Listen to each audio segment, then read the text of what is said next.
That's my thing with it.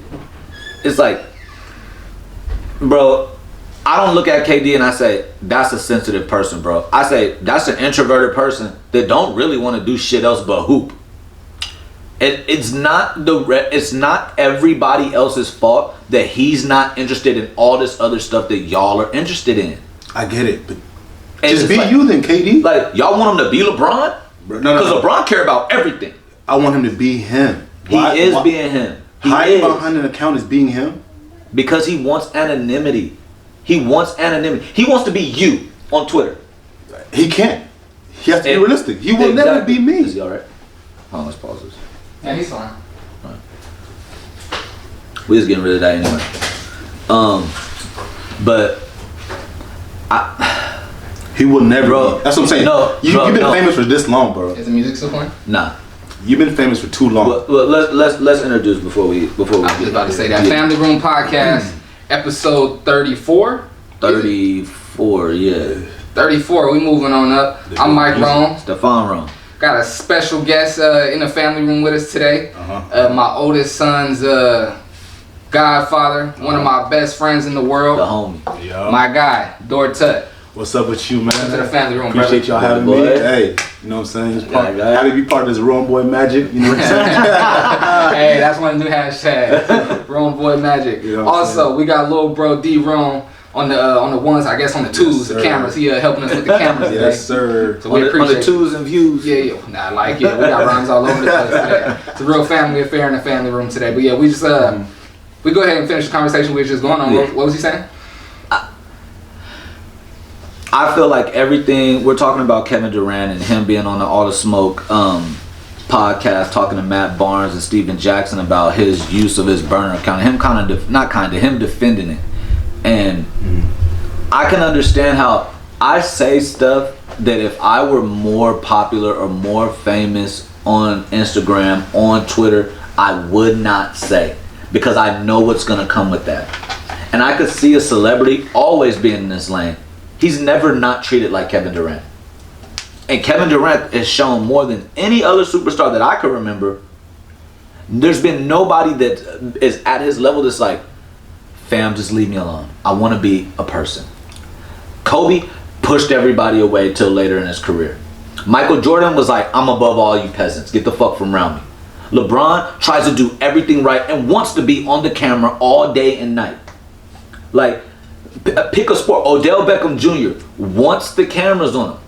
Like, everybody wants this. And Kevin Durant's like, can I just be me, bro? Could I be me and y'all not take apart everything I say? Because all of it ain't that deep.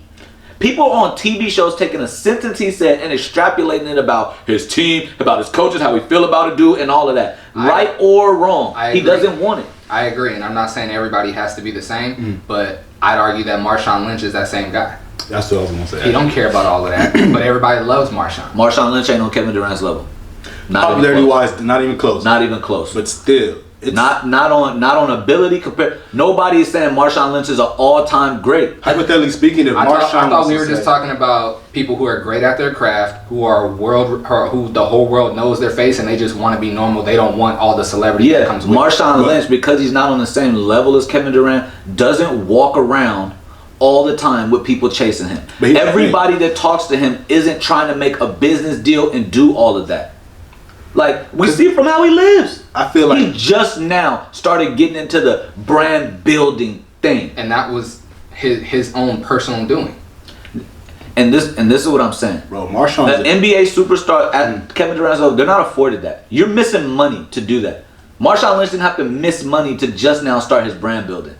But here's the thing, if Marshawn was to speak on certain things like his teammates, I guarantee that's going to be a headline on ESPN. If he starts tweeting about, oh, Russell Wilson and Richard Sherman were beefing about this, or I didn't like this person, I guarantee he's going to get the same type of attention that KD did. So necessarily, he's bringing that own attention to himself. That's why I was like, I'm a little confused I'm with you on attacking coaches and teammates and all of that. Yeah. But let's speak to the bigger point. Because every tweet that he posts is dissected. But if you want to be left alone, you got to understand what the game is. You can't want to be left alone and end up on social media tweeting every day. It's contradictory. No. He wants people all over the world do it. I understand, but he's not a regular person. He wants to have some of that. And I could understand somebody that lives in that super... He's not being realistic. Exactly. He's not being realistic, bro. You are... Bro, you guys just told me that Marshawn Lynch does it. He does do it. I get it. And you just told us that it's impossible. And I said not to that degree. And that doesn't change what Kevin Durant wants. And what we're saying is what you want. I know what you're saying. We're talking about Kevin Durant and the pursuit of it. You can't understand how somebody would hide behind anonymity to say something, because everything they says gets taken down. Taken on the back. Like, nobody's talking about all the other tweets that were on that account. They're talking about the 3 or 4 that they can sensationalize. And he's saying, I want to be someplace where everything I say can't be sensationalized. And that's what I'm saying. It's unrealistic for him to want that, because you're Kevin Durant. I don't think it's unrealistic, man. You're Kevin Durant, bro. Everything you say, especially when it comes to basketball, your old teammates will be taking and be... No, well, we got to be fair. He said, I like to engage with people on basketball and all of this. And if he says something, he could say, that was a bad play. And that's an indictment of a coach or whatever it is, because it's coming from Kevin Durant. Well, if an egg says it, it's just a tweet. But I mean, that's what he wants to be able to do. If I make a comment on a basketball game, I'm not necessarily talking about those players, that coach, that's when reality sets that I would do it better. None of this came until he got caught up with the burner account. People didn't care what he tweeted about until he got caught up with the burner account. They did care. They didn't care on that account because they didn't know what he was tweeting. They didn't understand. That's what I'm saying, bro. No, but Mike, he got caught. That's the only reason why. That's the only reason we're talking about it. Otherwise, we wouldn't know. But what I'm saying is, other than the stuff he said about KD, other than Russ, but he can't win with those guys, and he threw his whole team and his whole old coach under the bus. Mm-hmm. He tweeted basketball. He tweeted his opinions. He said, "Why go and join the show?" Like he tweeted like a fan, and nobody cared until he got caught with the burner account. Mike. And that was the problem. It's like, bro, and I'm not saying it's right, but I'm saying everybody was like, yo, you're Kevin Durant, you're this, that, and the third, you're way up here on the mountaintop. Why do you care what everybody says? And that's why it was a combination of him going to the team that beat him and him getting caught with the burner account is why the perception of him changed. He's like, oh, everybody loved me. Yeah, because nobody really had a reason to hate you. You went and joined the team that just beat you, which everybody thinks, well, most people think is a weak move, and then you followed it up with another weak move by tweeting about your old teammates. Both of those things are whack things to do, bro. You can't have it both ways, bro. You can't want to be left alone, and then you can't also want to interact with everybody. Because of what Mike just said. The exact same thing. Nobody knew it was Kevin Durant. It was not sensationalized. And I didn't say we didn't know it was Kevin Durant. I'm saying Kevin Durant from I don't know what his handle is, but Kevin Durant from his verified account that has the blue check that everybody knows is Kevin Durant with millions of followers. He was tweeting like a fan. He was. He was tweeting like a basketball fan. He was getting killed for going at fans. People are saying, you're Kevin Durant. Why would you talk to him about this? It was all being sensationalized. We might not have said it was a weak move or called him a bitch, call him out of his name. Niggas call him out of his name because they dislike something he did, bro. And that's the stretch that he's trying. That's the extreme that he's running from. I think random people were saying, why do you care so much? Him tweeting was not a story on ESPN until he got caught with the burner account. See, for me, it's like, you should care. Honestly, you should care. I don't care if you care. It was. You just can't have it both ways. Proof on that, because I don't remember anybody. When he went back and forth with that fan and he told him, you don't know what you're talking about or some stuff like that, people were killing him. I'm okay with that. Because why would Kevin Durant do that? No. And that's what he's saying. That was before he slipped up with the burner account. What I'm saying is, like, you can go at fans. You can say whatever you want. You can have fun, interact. No. You can't also be, I want to be left alone. He said, no, I can't. Because I get killed for stuff that you can do. That's what I'm saying. But for the sake of our opinions, for the sake of our opinions, what did I say? I don't care about you tweeting and going at people, and I don't care about you defending yourself or talking sports or telling people like, bro, you don't know the game. Who are you? I have no problem with that. But you attacking your old teammates and your old coach anonymously when that's really how you feel, that's whack. Yeah, that's kind of corny. That's whack. And that's like you feel a way about Dor, and we all tweeting and you feel a way about Dor, but you got a burner account. We go get on there and slander this man's name 100 miles per hour from a random account, but that's really how you feel in your heart and in your head. That's whack. You're hiding. I said before, that is whack. And that's all I've ever talked about. But the bigger picture, because we were talking about, y'all said you don't understand why I have a burner account. I do understand. It's for all the other shit that ain't that. We understand it. We understand. No, that's where we started. Yeah, I understand. KD wants to have a burner account because he wants to be treated like a regular person, interact. But what I'm saying is you can't have it that way because you are a professional basketball player. One of the most famous, to be exact. When you tweet, everyone's going to know. You know what I'm saying? Regardless if it's beefing with a fan or not. And what I'm saying is you cannot tweet like that and not expect people to kill you. You should be expecting that and be okay with people going to kill you. They're going to kill you regardless. So if you're going to tweet like that, go ahead and expect that bombardment of people talking trash. Be okay with it. I don't like his stance of like, I'm a regular person just like everybody else. When I do it, everybody blah, blah, blah, blah. No, you're not a regular person like everybody else, bro. He's not being realistic. He's not. You're going to get killed. Be okay with that. All I'm saying is be comfortable in your own skin, KD. Know what's going to come with everything you say. If I'm not famous, I would never be. But look, if I was KD and I'm tweeting some stuff, I know ESPN's going to post it. I completely understand that. And I'm going to live with everything that's going to come after that. No, okay. You have to live with that. Look, this is the last thing I'll say on Kevin Durant. I think that is an unfair. I think that's an unfair stance because you're holding him to what you would do, and to what you would like to see.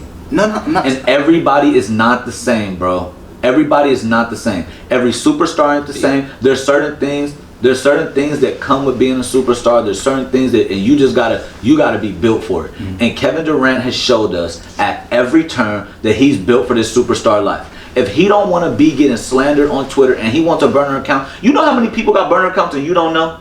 I understand. You might have homies right now that got burner accounts and you don't know about it. It shouldn't change your outlook on the person. My outlook hasn't changed on KD. Because it don't affect Kevin Durant when he got to do his job. He blasted. He blasted his teammates. That's what I think. He blasted his teammates and all of that shit. Yeah, he did that. And maybe he shouldn't have done that. But he went out there and you know what he did? His effort wasn't lacking. Yeah, we're not arguing the court stuff at all. It wasn't like it was a lack of effort or he was giving up on the team. He had a couple bad games. Everybody has a couple bad games, bro. And to be clear, what we said about the burner account was, bro, we understand that. You're the whole world knows your name and knows your face and you want to just talk hoop like everybody else. That's fine. Again, and this is the last time I'll say this. That part is fine. But when you're I don't want to say slandering people, when you're saying negative things about people and that's really how you feel, but you hide behind another face and name to do it, that's whack. I don't care on what platform it is. I don't care. That's whack. I think a lot of that is business. I don't think he gets out here and talks about it on a podcast. Well, that's not what he said, though. We're going off what he said. He didn't say anything about it. It's messing up my money. It's bad for business. He said, this is what I want to say, and I want to just talk basketball with everybody else and not be da-da-da-da. So if that's what he said, then we can argue that. But that's not what he said. Yeah, and my point for him to be realistic. Like, you can say whatever you want to say. Just know there's going to be consequences because you are a superstar. Right. Someone's going to record that and put it on ESPN or wherever they're going to put it. Regardless. Just to change topics a little bit, but still sports. The whole Donovan McNabb and T.O. beef got some more. I guess Donovan threw some more gas on it. Oh, they brought it back? He threw some gas and this was you can intro it. Yeah, but so I mean everybody knows Donovan McNabb. Super Bowl week. Donovan McNabb and T.O. played on the Eagles together back in the day. Went to a Super Bowl together. Never really fully got along, in my opinion. You know, that ain't an opinion. Yes. They ain't get along. Threw some jabs at each other back and forth. Even after the Super Bowl. But so what happened recently is they were, I forget who he was talking to or where he was talking at, but Donovan McNabb, hold on, Puff. Donovan McNabb was, he pretty much said that they didn't need T.O. for that Super Bowl run. Essentially, I don't think I need to go into exactly what he said. But pretty much what he said was they didn't need T.O. during that Super Bowl run, and he was the reason they lost. He messed up the chemistry on the team and all that. The next year, he said the next year T.O.'s antics in the locker room prevented them from making it back to the Super Bowl, which is interesting because one of the podcasts, The Brilliant Idiots with Charlamagne and Andrew Schultz, they had T.O. on the podcast and they were talking about that. And T.O. was like, he was like, I've never spoken on this, but he was like, and I didn't know anything about T.O. throwing up in the huddle after Super Bowl. He's like, Donovan. I didn't know about Donovan throwing up in the huddle until weeks later. He was like, my teammates told me about that. He was like, but I didn't know that the night before he was out getting boozed up. He was like, and he want to talk about me. He was like, oh, and then he was like, you want to talk about like if the people want to attack my character, demean my character. He's like, I have no off the field issues, none. He was like, you don't hear, but he was like, how many DUIs does Donovan have? He's like, how many Me Too situations does he have? And to be clear, his Me Too situation was not, he didn't do anything physical to somebody. He sent like some inappropriate text messages, which is still wrong. Yeah. But it's not like he grabbed or groped her. There's degrees. There's degrees of it. So you're going to get killed for certain things. So T.O. said he's an outstanding citizen and Donovan's not. He pretty much was like, bro, you want to demean my character and talk about me 100 miles per hour. You send inappropriate messages to people you work with, and you're a married man, and you out here getting DUIs. With me, I'm squeaky clean off the field when you want to talk about character. I thought it was, I thought that, and T.O. even said himself, he was like, he's like, bro, we played in Larry Fitzgerald's softball tournament together a few years ago. He's like, I thought everything was cool. He was on Undisputed, and he said the same thing, Super Bowl week. My thing with this, man, one, this beef has been going on too long. Both of y'all not playing no more. Like, and I personally think that it's a little bit of hate. It's a lot of hate. Donovan, you could say y'all didn't need him. You didn't get there until T.O. showed up. That motherfucker came in the door, went to the Super Bowl, played on a broken ankle, had 100 yards, and y'all still lost. And you was getting weak in the knees and in the stomach in the game. T.O. is a baller, homie. And you don't gotta like him. You don't gotta like him. Donovan's argument for saying they didn't need him in that Super Bowl run was they won 2 playoff games without him. And then T.O. came back for the Super Bowl. All right. You didn't get there. Look, honestly, I think I'm dumbfounded by Donovan's statement. How do you not need a Hall of Fame receiver? What do you mean you don't need him? He was the top 3 receiver. I think probably he's top 2 all time. That's what I'm saying. In most categories. Did the Niners not need Jerry Rice? Like, come on, bro. You might have been talented, but no, and this is where the beef stems from. And this is where the original beef stems from. When Brian Westbrook, everybody remember Brian Westbrook, the running back or whatever. Yeah. When he was up for his contract, Donovan was vouching for him. He got his money from the Eagles. When T.O. was up, Donovan was quiet. And he was like, yo, most of the time we don't talk on people's contracts, but you talked on his, you ain't gonna talk on mine. You won't see my contribution to the team. It's definitely and that's where it started. This is me personally. From what both of them have seen, from what both of them have said, from what both of them have done since, I think that Donovan is a little bit jealous of T.O. Because he's this big personality, he's this star, and as soon as he came, y'all had the ultimate success. Y'all didn't win the Super Bowl, but you were never there without him on your roster. And as soon as he left, and people were loving you in Philly, and then T.O. got there and he took some of that shine. If I'm being 100% honest, I feel like Donovan McNabb's a sucker. He's a sucker, bro. You can't acknowledge this man's contribution when the whole NFL has for his career. And that's where it comes in the hate. San Fran, they ball when he was there. Dallas, ball when he was there. What T.O. Eagles, was saying. ball when he was like, there. I don't understand it. And Charlamagne was asking, he's like, where do you think that comes from? He was like, honestly, I don't know. He was like, we always know him to be the consummate professional, always says like the politically correct thing, but when it comes to me, he's not politically correct. People get out of pocket when they're jealous. Bro, it's a lot of hate. He has a lot of hate for that, man. For you to say something that dumb, because everybody, like, you don't even gotta watch football to understand T.O.'s importance to the game. For you to say that we don't need him is silly. Like, he's just being silly. He's a hater. Come on, he's a sucker, like Steph said. He's a sucker. That's sucker shit. He's a sucker. That's sucker shit, bro. We've never been on a court. We've never ever been on a court. Dor, we playing the 13. We dust these fools. Dor got 7 of the 13. I'm like, we didn't need Dor for that. He got 7 of the 13. Right. How many you got? That ain't enough to win the game without this 7. You know what I'm saying? Like, come on, man. Give me a break. Donovan McNabb, you're wealthy. You're famous, bro. I don't even. You got a lot going on, bro. Hater. Stop talking on T.O. It's good business for him though, because I don't see Donovan McNabb out here. That's what T.O. was saying. He was like, he's got a new job now. He's in a different field. He's in a different profession now. I guess he's trying to keep his name relevant or make his name relevant again. He's like, I really don't know, but I don't know where it comes from. Look, man. I think no men should not practice jealousy on a regular basis. Like there's situations that you see you like, I wish that was me. Or I'm gonna work hard until I'm in that situation. But to like let that jealousy show outward, that should not happen, bro. That wasn't even. And I was about to say it's a female. He played for the Eagles for a long time, but Green is definitely not Donovan McNabb. That was good. That's nasty, bro. That's nasty, bro. It's nasty. He looks like a sucker. And outside, and I'll say it like this, bro. Outside of them being famous and everything, again, going back to the Kevin Durant thing, everything they do being sensationalized, Donovan now would have been slapped by now talking about that man all this time. That's what I'm saying. You know what I'm saying? It's not a There's nobody that's gonna he let somebody. There's nobody's gonna let somebody just mouth off about them all this time. You know what I'm saying? Like this would not have happened if they was on the block. You know what I'm saying? It wouldn't. It wouldn't. T.O. would have been like, bro, see me.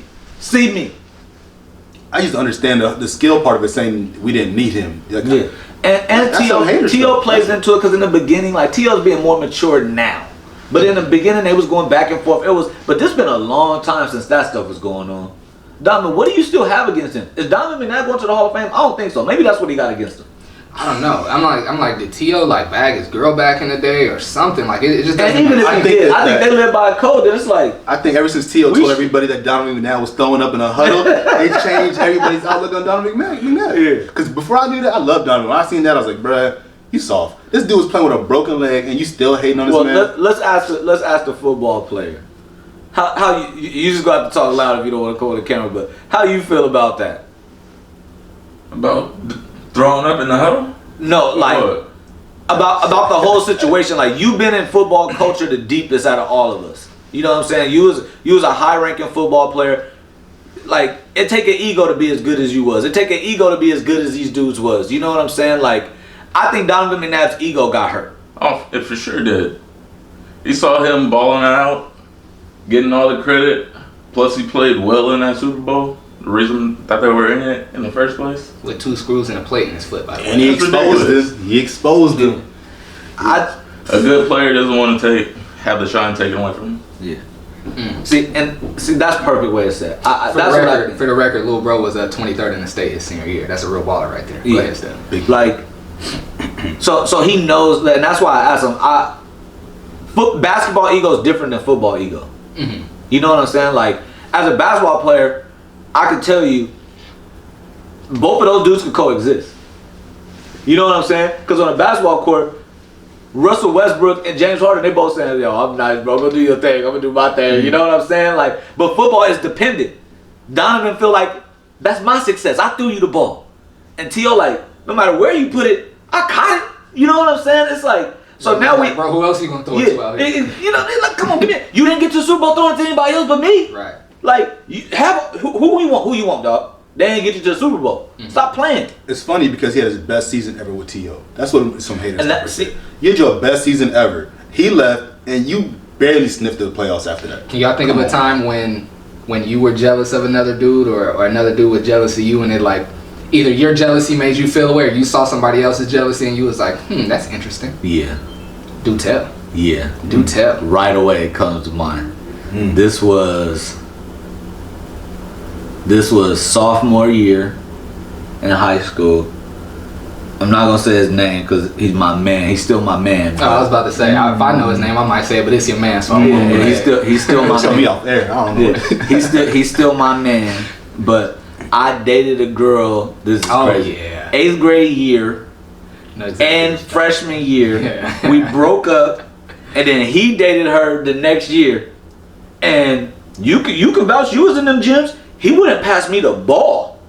Oh wow! I thought that was senior year. Oh no, it was senior year. It was senior year. Yeah, we broke up right before sophomore year, and he dated her senior year, and he wouldn't pass me the ball. I don't know what was said about me. Me and her, we're still cool to this day, and that was a long time ago. We broke up on some cool shit. I actually just saw her a couple weekends ago. Actually. Like, she doing her thing. You know what I'm saying? Like, we broke up on some cool shit. It's some high school shit. You know what I'm saying? You know what it was? You know what it was? And see, I just put it all together. You know my memory's immaculate. I just put it all together. So they broke up. He dated her all 8th grade and in the start of freshman year. A girl that he had a crush on from the minute we moved to Escondido was at Orange Glen now. She was already there and then we got to Orange Glen. So Steph was like, yo, I like you, but I've been liking her since I seen her. So I got to go see what that's like. How long was this crush?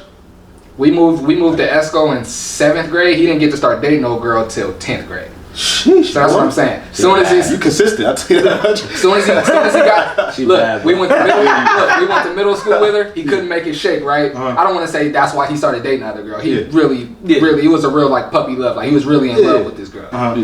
But then we got to high school where his first crush, he was back at the same school with his first crush, and he was like, hey, yo, You cool and all, and she was showing your boy some more attention. You know what I mean? That's true. I was like, hold on, she on your boy because we flirted this shit before that, but then she was really showing me some love. So freshman year they break up. Fast forward to senior year, but you know, I'm gonna give the whole story though. But football season is before basketball season. She was a cheerleader. Steph didn't play football senior year. Me and Jesse did. But after no, that's not even what happened. I didn't play high school football junior year. You and Jesse did, and she was a cheerleader. And you and her, the girl that he dated in middle school, the second crush. It sounds weird because we're not giving up no names. But the second crush was a cheerleader, and he was a football player now. So he and the second crush started getting chummy again, start cupcaking again, start hanging out again. And then we go into senior year where she's starting to date our teammate now who had been friends with Steph since like 10th grade. But this is our senior year. Oh, okay. Me and him since was 9th grade. 8th grade. When we played against each other. There you go. I didn't know y'all was that cool back then. So yeah, but anyway, and they started getting cool again, but they never started dating again. Like him and the cheerleader, they never started dating again. But then the cheerleader starts getting cool with our best player who, like you find out now, him and Steph have been cool since middle school. But she's starting to date our best player now. And like it said, he don't know what was said, but now our best player is feeling away because his friend, who he thought was his friend, quote unquote, got chummy with the girl that he liked now. But he was like, bro, I've been liking her and I didn't even know y'all was like that. So anyway, he starts dating her, but he feel away that Steph used to have a thing with her. So now he not passing Steph the ball in practice, passing Steph the ball again. And Steph is our starting point guard, bro. Real talk, to the point the coach was in practice, was like, what's going on? He was like, nothing. I was like, all right, bro. So I pulled him aside and I'm like, bruh.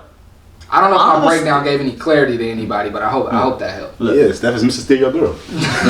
No, not. She has not been my girl. Technically, you stole one of my old girls. That sounds so bad. Come back with vengeance. So crush one and crush two. This is all jokes. That part is jokes. But he was seriously mad. No, he was. He was seriously mad. Yeah, to the point to where we had to have a talk. I was like, bro, I don't know what you guys talk about. I don't care. But I know we're trying to get wins. And for that to happen, I have to have the ball, bro. Like, you're the shooter. I'm the point guard. I feed you. It don't go the other way around.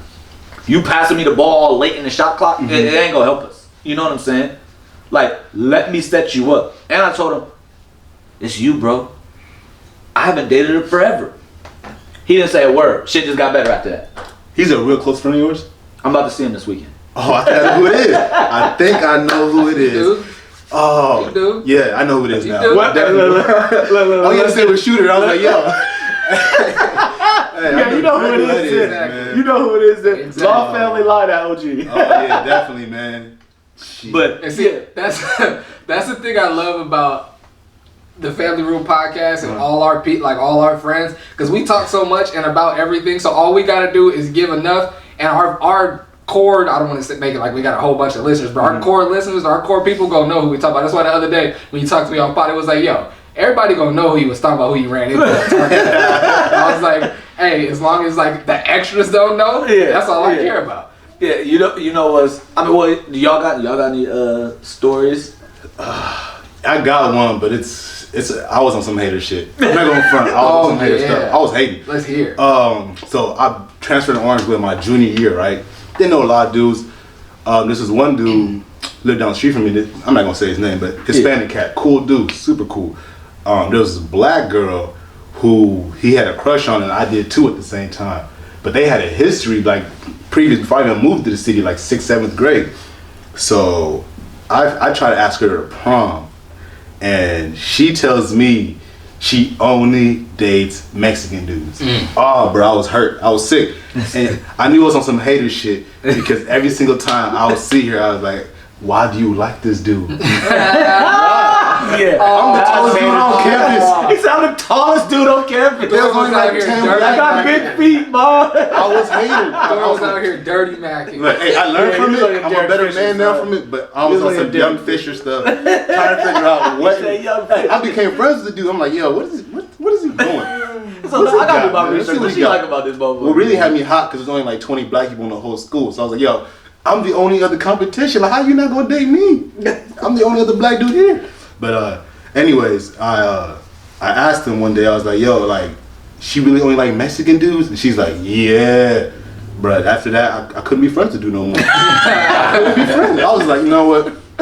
I'm gonna go play basketball. I'm gonna forget this ever. He said that I fell in love with Spalding. Yeah, Spalding was the best rebound I ever had. That saved my life, boy. I'm rapping again. The one time, like I said, I try my best to not be jealous. And in my opinion, when you feel like you're getting jealous, that's when you're just supposed to go and big the person up on what they just did, or try to like help build up whatever you're jealous about. I feel like that's the best way to get. Or just take some time to yourself. Just dip out. That too. But I feel like that's even kind of a weak way to deal with it. But however you get through your jealousy, is how you do it. Just don't hate. Don't be like me. Hate. I've never ever been.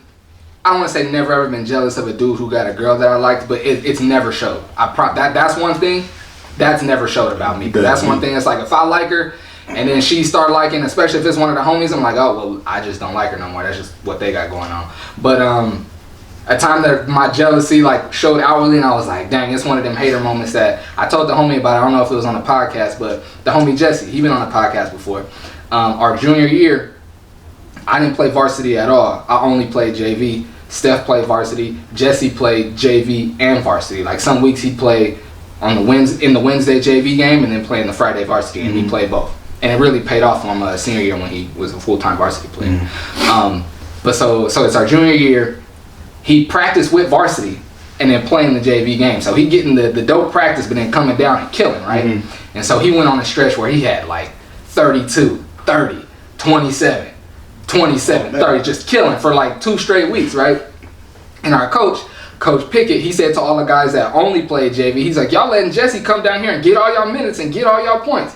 Jesse having back-to-back 30-point games and this, that, and the third. Dirty of him. Yeah, right. I mean, what he's supposed to do. Exactly. That's what he coming down here for. Exactly. Shit, me and Derek just did it the other night. So he had one of my girls who was on IR all season. Her first game kills it. So he telling the team, y'all letting Jesse get all y'all minutes and all y'all points, right? That's good. He's getting picked too. Jesse having back-to-back. Oh, I ran into Coach Hoffmeister too. He told me to tell you what's up. He's having back-to-back 30-point games, right? And then so I don't know if it's later that day or the next day, but we in the foyer out in front of the gym talking, and Jesse was telling the team, or Jesse was telling all the homies at school what the coach had just said, and Jesse putting a dub on it, right? Jesse like, yeah, Coach Pickett like, yeah, Jesse having 30 and 40-point games. I'm like, man, he ain't said you had no damn 40-point game. That nigga ain't say nothing about you having 40. He out there had 30, He's putting gas on it. And I remember he even looked at me like, damn, is that how you feel about it? Like, damn. Let me live. And to this day, whenever I think about that moment, I be like, bro, your jealousy, you was a real hater in that moment, fam. Like, that was so much hate. And that's one of your homies. See, that's one of the times that my jealousy 100% got the best. That brings I don't know that's jealousy though. That's just like, I was jealous. No. It came from a jealous spot. It might have been because true, but it came from all of those games where he was killing like that, I started. And probably during that stretch where he was averaging like 32 points a game, I was maybe averaging like 12. You was still passing him the ball? We was winning. I was a point guard. He was getting buckets. Yeah, I'm gonna give him the ball. After the coach came in and said all he said, did you still pass him the rock? That brings up another thing. What do y'all do when your man is clearly gassing a story, and you know it's not true, but like, let's say like Jess, he in front of people. Like, do you big it up with him? Do you stay quiet? Like, what do you do? What's the proper protocol? For me, it depends on if he's talking down on me, making me look worse. Yeah. Because if he's not, then I'm just hollering him after. And that's why I should have just kept my mouth shut. Because if Jesse would have been like, yeah, Coach Pickett was like, yeah, I'm shitting on these niggas. I'm getting all 8 minutes. Then what I said probably would have been a little bit more justified. Yeah. But Jesse didn't put nobody down to big himself up. He just put dubs on his story. So I should have just let him rock. But what was your question? I'm sorry. What did you say? I'll just give an example of what I do. So like, I've been in a situation, we all been in situations where your man is gassing himself up, gassing up a story, putting a dub on a story. Like, it ain't even got to be about bigging him up. He just bigging up the situation. Like, we was at the party last night. Niggas started fighting. It was everybody was everywhere. Like, everybody wasn't everywhere, bro. We fought in the backyard, in the corner of the backyard. You know what I'm saying? So we was knocking niggas out. Me, yada yada yada. It depends on the company we're in. To me. Yeah, it depends on the company we're in, and what you're putting gas on, and how much gas you're putting on. Because it say we, like, this is back in the day. Niggas definitely don't fight no more. But say back in the day we had a party and we get into a scuffle with somebody else there, right? And say if I watch Derek one hitter quit, 2 dudes back to back, boom, boom, they go down, but then he got to rumble with this third dude, and then we telling the story, and Derek is in there like, man, I'm just sitting there dropping niggas. I dropped like 4 niggas. I'm gonna let him get that off, because he did drop 2 dudes. Yeah, and then I'm gonna let him know when it's just us. I'm like, family, you probably knocked out. But check this out. But if he shoved one dude into the wall, dude hit his head and go down, and then he start rumbling with another dude, and I was in there knocking niggas out, I'd be like, you didn't knock nobody out, bro. You know what I'm saying? But where I'm at with it now, in front of people, if it's just us in here, say it's me and Derek. Me and Derek was the only ones at the party, and y'all wasn't, and Derek is telling the story.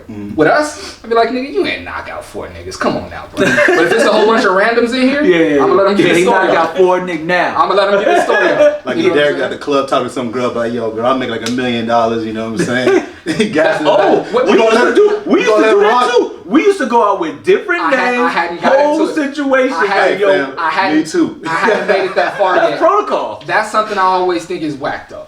Like a different name, we all used to do that. But like when we went out to Vegas. If you talking about yourself, that's like this super inflated thing in front of girls. I might not say nothing, but I'm gonna be over here like, I'm gonna make sure you see me looking at you like. That reminds me of. See, it depends on the situation. That's something I think. I'll put it like this. Look, this is a scenario.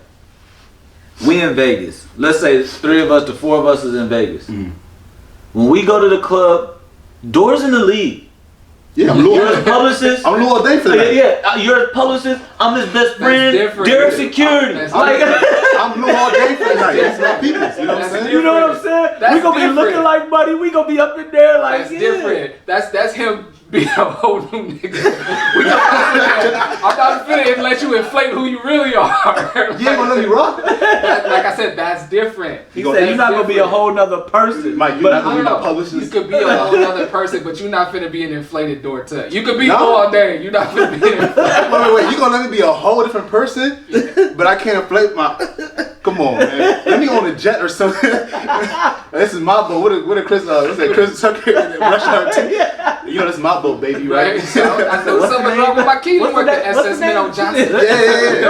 Y'all have to let me rock. Hey, to keep it real, and this sounds like so holier than thou, so aren't you cool? I might not even be a part of that story, fam. That's something I always thought was whack. That's something I always we not gonna see these women ever again. I don't care about them whatsoever. I do not care about them. I'm winning, bro. We're about to get perks in the spot. We're probably gonna get a section, all type of stuff. Like we already in there spending money. They're like, who are you guys with? Oh, we with Harvey in the league. That's why I said with a girl to get in the club and to get perks and free table and a bottle and all that. You're Lou all day. Yeah. But like when and I guess if we in the club, we got to keep the facade up. But I'm saying like we walk in the strip and it's like, hey, I know that's Lou all dang right there. I'm not. Oh no, we're not doing that. No. But to get perks in the club, it's outside. So the club dark. Somebody will be like. All the all day 6'8". All the different people, all the different celebrities that people say I look like. Like say we go to Vegas and niggas think I'm Tory Lanez. I'm Tory Lanez. I'm Tory Lanez all day, but not to meet a girl. Though. Yo, that's whack to meet a girl. Somebody at a kid at Fallbrook when we played there told me I look like Kendrick Lamar. Wow, that's new. I was like, that's super new. I was like, I've gotten that like one time, but I don't look like Kendrick. I told the girl, I was like, I would look at a picture of Kendrick Lamar. Fam. Like I don't look like Kendrick Lamar. I can't tell you. What was the race of this person? It kind of matters a little bit. White. Okay. Yeah. I can't tell you how many people I've been told I look like that. I absolutely don't. But you know who I wish I would get told I look like? Lorenz Tate. Yeah, so Lorenz Tate. Who's the most off person you say you've been looking like? Like for me, some lady said I look like Teddy Pendergrass in the grocery store. Wow. She said Teddy Pendergrass. I was like, what? I think she was trying to get at me, or what? Maybe it was the beard. She liked Teddy, and she was trying to throw a shot. She was having flashbacks to the '80s and '70s and whatnot. Say I look like Teddy. That's what I was about to say. How old? So many is she had to be like 60. I think really it's just that I got that tweener skin, and so it's like any black dude is gonna be that's got that tweener skin. Kid Cudi, you know. I've gotten Kid Cudi, I've gotten Nick Cannon, Currency. I've gotten Will Smith. I don't think I've ever gotten Currency. I've gotten Tory Lanez. I've gotten so many people that I just don't. No. The one that I got that I don't look nothing like any of these niggas, but the one that was like so off the wall, Mike Scott, that's in the NBA. I can see that. I can see people. Mike Scott. I can see that. I can see Mike Scott. I don't look like that nigga, bro.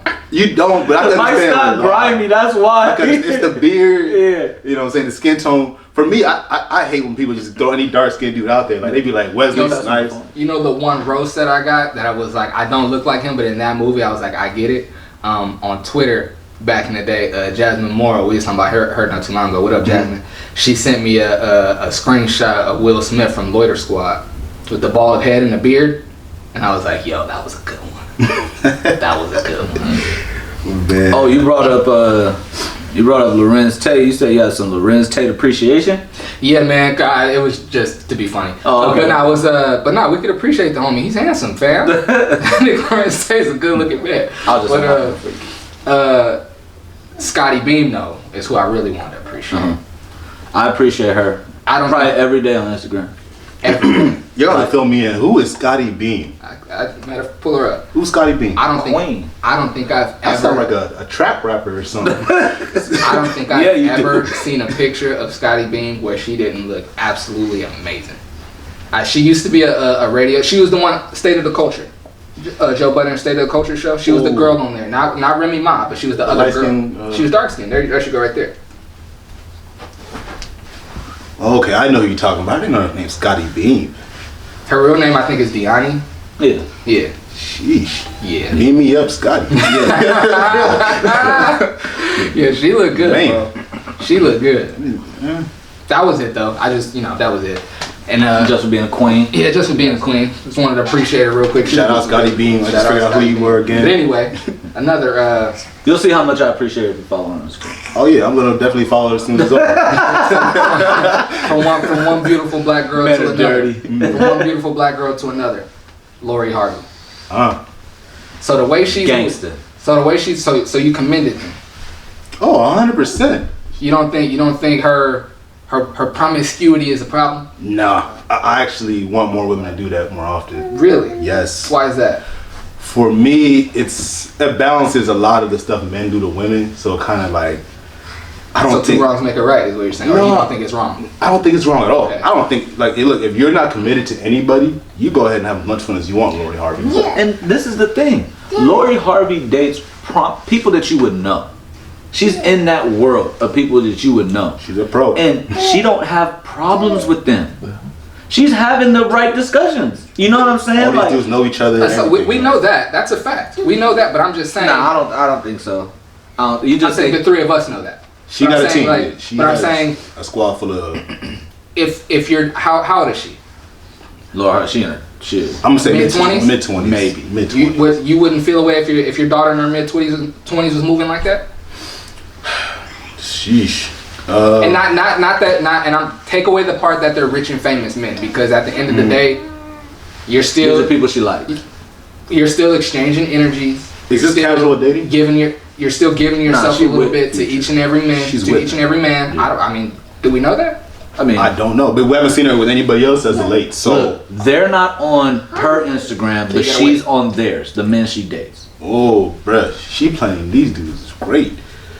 She not That's posting a fact, nobody. but I'm saying though, answer the question though. Like if your little sister, if you knew your little sister had that many partners in a year, and I'm not judging it. I'm just saying, is it really How many something? is she? I don't care. I don't care about nobody's body count. I heard her name on a couple Meek songs. Diddy has pictures with her. Future, obviously, and I'm trying to think of who else. I mean, I don't know off the top of my head, but because I just feel like because men don't speak about her and they don't post her, I feel like, and because we love her and how pretty she is and how quiet she seems to be, I feel like it's okay and nobody cares. But if it were somebody else doing that, like Amber Rose did the same thing, right? But people judged her, right? I wasn't sure. I mean, granted, Amber Rose was twerking online. Yeah. yeah, I was gonna say. We know Amber Rose used to be a stripper. People Maybe don't that's part of like. it. Yeah, people attach certain things about you to now your dating preferences and all that, which sometimes is fair, most times it's not. But I think Lori Harvey's the realest nigga in the game. It's not like people don't know who she is. It's not, you know what I'm saying? It's not like Future don't know her past. That's not what I'm talking about. You're saying, are you okay with that? That was your sister. To answer your question, Mike, I am okay with that. My sister's doing that. Because she's not out there saying that she is dating Future, but also with somebody else. She's only seeing with one person at a time. And for me, that's perfectly fine. I just don't want you being out there, you know, getting yourself in sticky situations and messing with two different dudes at the same time and end up someone getting hurt. I feel you. And even if she wants to mess with multiple people at a time, it's her prerogative. Like, yeah, maybe it wouldn't be ideal coming from a big brother point of view, but it's like, yeah, it's not optimal coming from a big brother or fatherly view. Yeah, we gotta be fair. At some point, aren't they gonna do them regardless of what you think? You just hope they do it in the best way possible. Yeah, and she seems to be. Yeah, that's you know what I mean. Like to me, that's all that matters. Like our mother used to say something to us all the time, and it sticks with me to this day. If you're gonna do something wrong, do it right. She wasn't condoning what we were doing. She didn't know what we was doing when we was leaving the house. But if you're gonna do it wrong, do it right. Which means be smart about which means there's a right way to do the wrong thing. You know what I'm saying? You don't just walk into it. You're not just chopping down every chick regardless of what it looked like. If you're gonna talk to this chick, talk to her. And then if the other girl you talking to in there too, you're gonna have to keep it low for a minute or go talk to her. Just, you know what I'm saying? Like you don't be messy. Yeah. It's pretty much what I take it as. Don't be messy. Like me personally, I haven't talked to a whole bunch of girls at one point. But even if I did, I wouldn't be out here messy with it. I wouldn't invite two girls that I'm hollering at to the same show. You know your lineup figured out? Your lineup straight? Yeah. Like what picture I got this day, then I know a couple days later I got this one. Like I wouldn't have a basketball team where they all gotta be together. I'm only putting one picture. And that's why I respect Lori. I'm only putting one. Yeah. Her team is set straight. Everybody knows their role on her squad. No, and that's what I'm saying. And they might not even be on the same team. She managing different teams. She don't got them all on the same team. You know what I'm saying? Lori like, look, I was playing for this team, and look, he was playing for my team, and now I dropped him, and now he's a free agent. I picked him up. You know what I'm saying? I got a question for you, Steph. Yeah, you're married, I understand, but look. No, we can talk about it. If she asked you to be part of her squad. My wife don't listen. She might after this one. But would you let Lori Harvey... No, would you be on Lori Harvey's squad? Would you be on part of any woman's squad? I have a list and my wife knows. No, I'm talking about you would be on someone's other squad knowing that you're not the only one. I don't want nobody else, but if Angela Simmons came in here right now, yes, I would go sign a 10-day contract, be on her team, and then I would come back home. You said, Angie, bring me off the bench? All right, I mean... Yeah, and that's what I said. I have a list, and my wife knows. Like, Angela Simmons is on that list. Oh, he gonna be a 10th man for Angela Simmons. The more I look for that night, I'm gonna feel like the All-Star. Then I'm coming back home. The more I look at Scottie Beam on IG, the more she move higher up my list. Rihanna's still way up there. Rihanna's still number one on my list. I got a love-hate relationship with Rihanna. Scottie Beam got climb higher and higher every time I used to have a love-hate with Riri. You know who I think is just love. You know who I think is super fine and I never hear nobody talking about? Tracy Ellis Ross, bro. Oh, I just seen a picture of her today. She stay killing, bro. She stay killing with her. You know what I think it is? Looking pretty self. She's so weird looking. Tracy, so little glass eye that be moving around and stuff. Good. Tracy's good looking, but I just love how she does social media. Me too. For the same reason I love Tracy Ellis Ross is the reason I hate Will Smith. It's because of how they do social media. You think Will corny? Hell yeah, you don't? Like, come on, dog. Come on, dog. You don't know what he's doing with that social media, man. Somebody gotta help him out. Yeah, he's just doing it the dad way. This is the thing with him. There's a lot of dads that know what they're doing with that. With Tracy Ellis Ross, there's definitely some promotion going on and all of that stuff, and she's pushing something, and it's a brand, and it's all of that. It don't feel like it. It feel like Tracy just sitting up and, oh shit, Kendrick Lamar, oh my god, I'm so excited to be. You know what I'm saying? Like, it's like she's a regular Instagram user. Will Smith is like, okay, we're gonna set the camera right there. Here's the thing. And then I'm gonna drop in right here, and then I'm gonna... Will just started social media. He just started. Tracy Ellis Ross been on it. Yeah. Will, you can tell Tracy was on Instagram before she was on Instagram. Mm-hmm. You know what I'm saying? Mm-hmm. Or at least got hip to it before she started promoting big on it. Yeah, Tracy Ellis Ross, super dope. Should be protected at all costs. She's one of our queens. 100%. Oh, facts. 1,000%. She's one of our queens. Don't she got her own show now? Blackish or something like light skinish? I don't know what it's called nowadays. But there's a few because they had Grownish. They got a couple spinoffs. There's a few. Yeah, there's a few. I think there's at least 2 now. There's Grownish and at least one more other. Tracy ain't hurting. Man, queen. Anyway, this we got. Oh, you need me to unlock that? Not yet. We still got she's still a queen. But she made a mistake. We gotta address her too. Gayle King. Oh. She jumped at. She made herself look real bad, and she showed her real colors with this whole with this Kobe Bryant slander. I know she don't want to call it Kobe Bryant slander, but you don't do that. Slander's a stretch. It's not slander. That was slander. It's not slander. Everything she said is documented. The stuff she brought up was untasteful. She shouldn't have brought that stuff up at that time. Not that time and not in that manner. No, definitely not. But that's not slander. Okay, slander's lying. So everybody knows we lost Kobe. That's part of the reason why he's with us every podcast now. Goat. Lisa Leslie, who was one of his friends, used to play for the Los Angeles Sparks in the WNBA, was actually the first female to dunk in a professional basketball game, which is pretty dope. But she was personal friends with Kobe. Hall of Fame. And for whatever reason, definitely first ballot. Yeah, she's already in, right? Yeah. I'm not sure what the whole... Because I was going to watch the whole interview when I heard about it, but then I saw how Gayle King was acting. I can't really support her right now. Mm-hmm. But Lisa Leslie sat down with her. I was saying all that to say I don't know what the purpose of the interview was. But obviously Kobe came up. And she was asking Lisa Leslie about it and saying, she brought up, is it fair for us to talk about, his sexual assault case, given the time right now, or is it a part of his legacy that we need to speak about? And Lisa Leslie was saying pretty much like, I don't know Kobe in that way. Can you get the camera? I don't know Kobe in that way. He's never been the type that when we're out at the club, he's like, oh yeah, Lisa, go get that girl, or go give her my number. She was like, and she actually said, I have NBA friends that are like that. Kobe isn't like that. I've never seen that from him. And then Gayle King goes, well, you wouldn't see it, Lisa, right? As his friend, you wouldn't see it. When she just said, I've seen it from my other friends. You know what I'm saying? Like she eliminated that, and then you still presented it.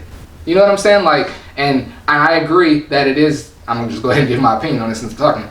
I agree that it is a part of his legacy, and it's something that he did. He has to answer for it. People are going to speak about it. But I think it's unfair to Kobe, his legacy, and his family to bring it up right now. Yeah. I think it's in bad taste, and it's just not needed. It's not necessary right now. I just don't see the point. And Gayle King and Oprah, who claim to always be on the woman's side, and I never want another woman to have to say me too, and I'm not saying that they're not. Mm-hmm. They are on that side. But if that's really what it's about for you, hold on, Bear. If that's really what it's about for you, how come there's no mention of the victim? Mm-hmm. If that's really what it's about for you, there's no mention of the victim. So it sounds like you just want to slander this man, on top of the fact that there's all these white men that get accused of the same things, get not just accused, get taken to court for these same things, but you don't make no documentaries about them. You don't sit down and talk to their friends about them. When those men have been proven guilty. Kobe was acquitted. Just saying. Yeah, going off what Mike said, I totally agree with him. That was well spoken. But Gayle King, that whole thing was distasteful. The timing is horrendous. Honestly, you couldn't think of a worse timing for this. So for me, it was all planned out. Like the fact that she asked those questions and kept probing after Lisa tried to deflect. It's terrible. Like it's one of the worst things I've seen from Gayle. And I used to kind of like Gayle King's interviews and stuff like that, but from here, what I'm seeing from Kobe, man, I gotta bail out from this Gayle King situation. Can't support her at all anymore. I mean, shout out our black queens, but as of right now, she's on my ban list. See, I'm on a total opposite side with y'all, even though I agree with some of your points. I think that one, Gayle King is a known journalist. They have set up questioning that is okay by both parties. So Lisa Leslie was okay with the questions. Yeah.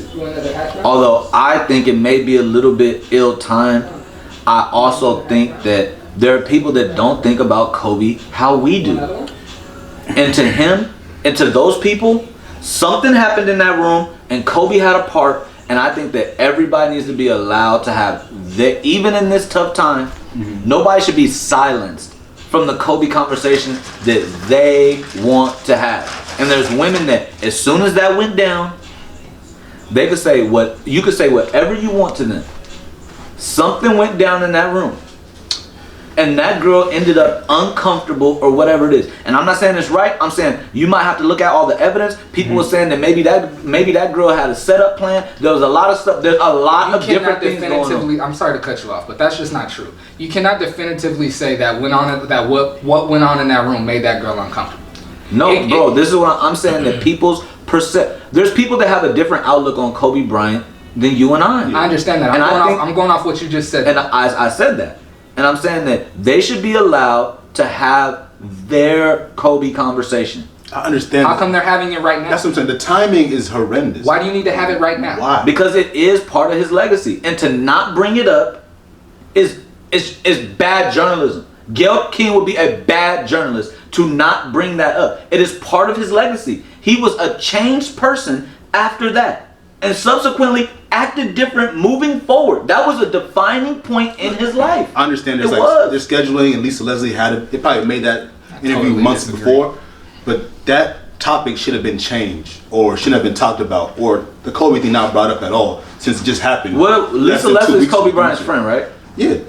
We can mention it, but we don't have to bring up the legacy at all. Clearly, I mean, the good, the bad, the ugly, whatever it may be. From what I know of journalists at Gayle King's level, the line of questioning is talked about and okayed between her people and whoever she's interviewing. I get that Lisa okayed. So she okayed, but Gayle should have never brought it up to Lisa in the first place. Lisa looked like she was okay with them questions to you?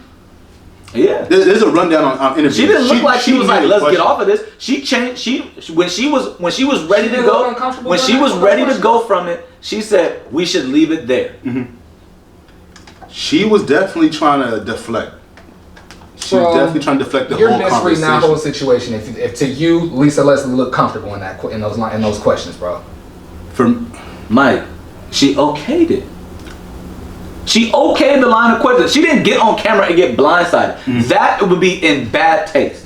If Gayle King blindsided Lisa Leslie with that. Okay, so I guess we have to give Lisa a little bit of the blame here for okaying the question. But for me, Gayle should have never asked the questions to begin with, or never even put that on the rundown to begin with. What do you say to people that want to have a different Kobe conversation than what you want to have? Don't have it right now. Don't have that right now. Don't have that right now. No. Have it 2-3 months from now. He hasn't even been buried. Have they had a funeral yet? Yeah, they had a private burial. The memorial hasn't happened. All right, well, check this out. You can't have that. You know, I don't even like talking about my loved ones leaving, but check this out.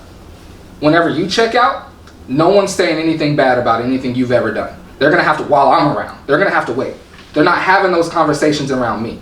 It's not going down, fam. And I would hope my people would hold me down the same way. We all make mistakes, but right after I die is when you want to talk about my mistakes? That's not fair. That's when we're talking about your legacy. Gayle King didn't pour on. Don't talk about the legacy at all is what I'm saying. You guys Don't bring up you guys are talking about the right 1 minute 30-second video, right? Because it was wrong and in bad taste, bro. No, and this is what I'm saying.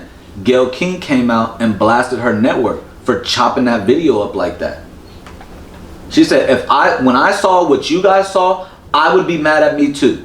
But I asked Lisa Leslie a bunch of questions. People are reacting to the 1 minute and 30 seconds. I don't think she should have asked anything about that case. We can agree to disagree on that. But I'm talking about the manner in which you wouldn't see it, Lisa, would you? You would, like, what? That's journalism. That's She's just probing. I get it. She's probing. But my point is, it shouldn't have even been brought up in the first place. The whole legacy about him is too soon. It shouldn't have been brought up when right before that she said, and I have NBA friends that are like that. Kobe isn't like that, which is that is a normal follow-up question. Well, you as his friend, would you see that?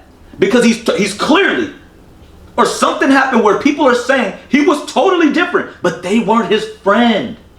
That's a regular journalistic follow-up question. And again, I'll say you're making the same mistake that Gayle made in that situation. Before you have a chance to say you wouldn't see it, she said, I've seen my other friends do it.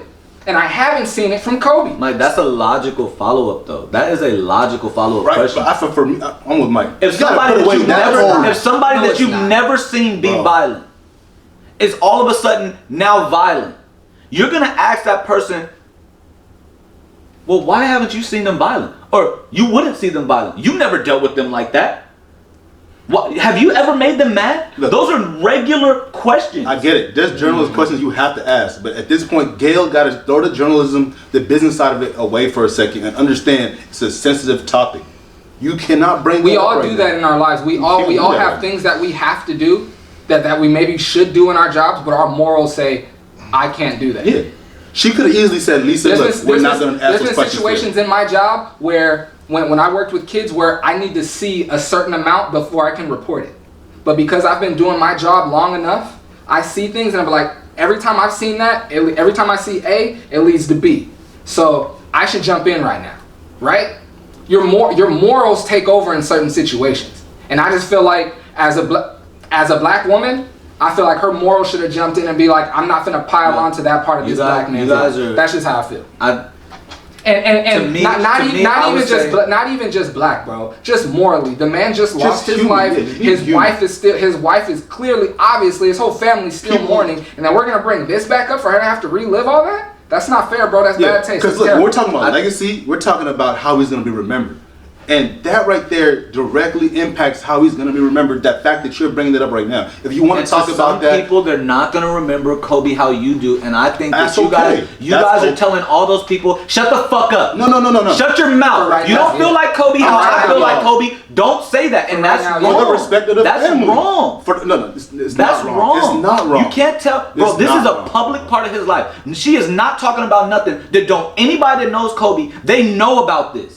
I understand that you guys, I think it's a little bit out of place. But to tell people that they can't talk about it right now, you can't shush nobody because you don't like what they're saying. You can't. She didn't do it. She didn't do it in a disrespectful manner. She didn't say that Kobe was guilty. She implied it. She did not. That disrespectful part is perception, because I think she got a little bit disrespectful. You might not agree, but the fact that they actually got there. I'm saying that the fact that we can have the question, is it or is it not? She is doing it in a journalistic vein. No, and that's why it sounded like she had an opinion about Kobe, bro.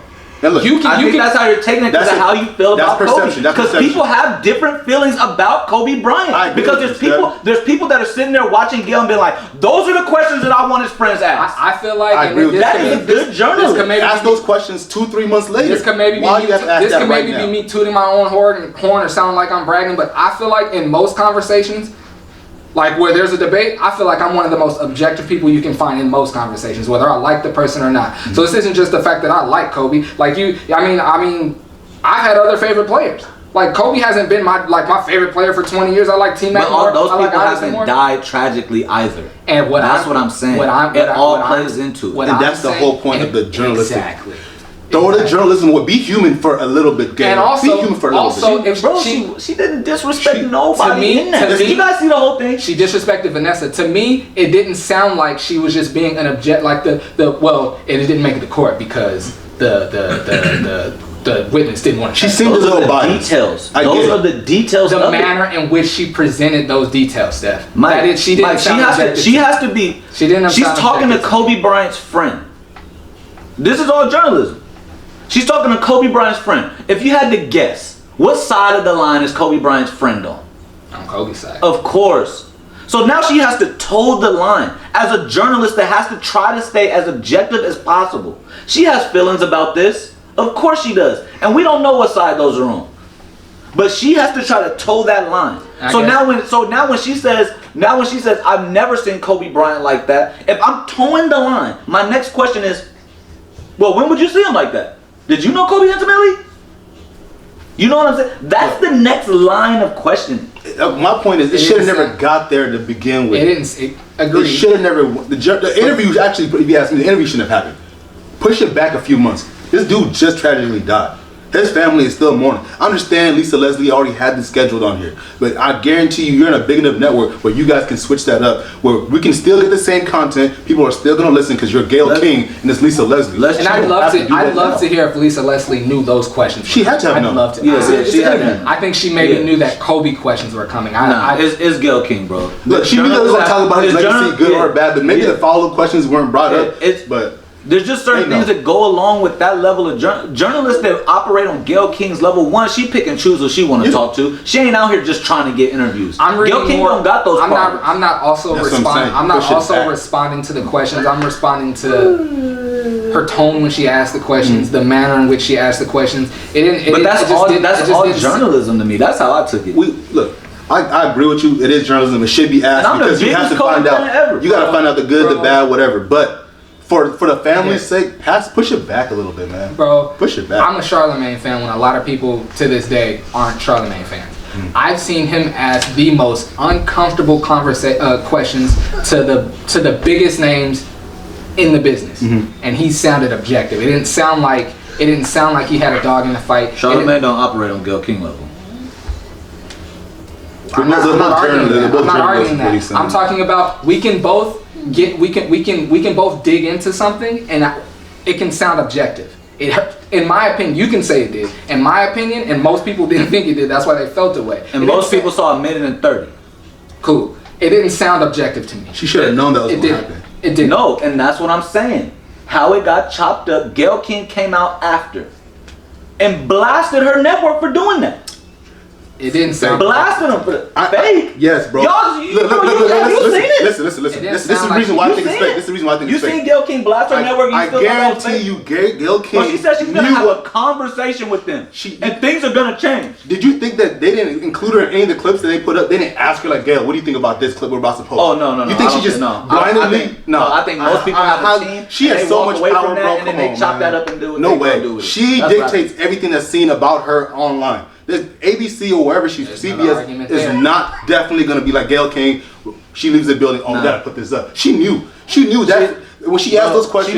It's 2020, bro. We don't listen to the full interview. But how they're going to chop it up and how they're going to put it on social media? No, Gayle King's not sitting. Bro, she got shit to do. Fam, I'm a regular person, bro. I understand how interviews work. Nobody listens to the full interview, especially when you say something controversial like that. They're gonna listen to that clip. Gayle King knew that as soon as she said that. As soon as they edited. I guarantee she was a part of that edit team when they pushed that out. There's no way. She's Gayle King. I'm not going to argue. I'm not going to argue things that we can't prove. But bro, because it's a clickbait. She's doing it to get more. So now she's doing more clickbait. Yeah, she's a journalist. So now she's coming out blasting the people she works for as clickbait. Yes, bro. I wouldn't put it past journalism, bro. I wouldn't put it past it. Gayle King understood before the interview happened. We got journalism fucked up because mad people out here are assumed to be journalists. Everybody with a Twitter handle and all of that shit, bro, and people that just follow people around. And this is what I'm saying. I'm talking to Dor's point. Okay. Gayle King does not operate how other people do. How do we know that? She does her job and then she walks with because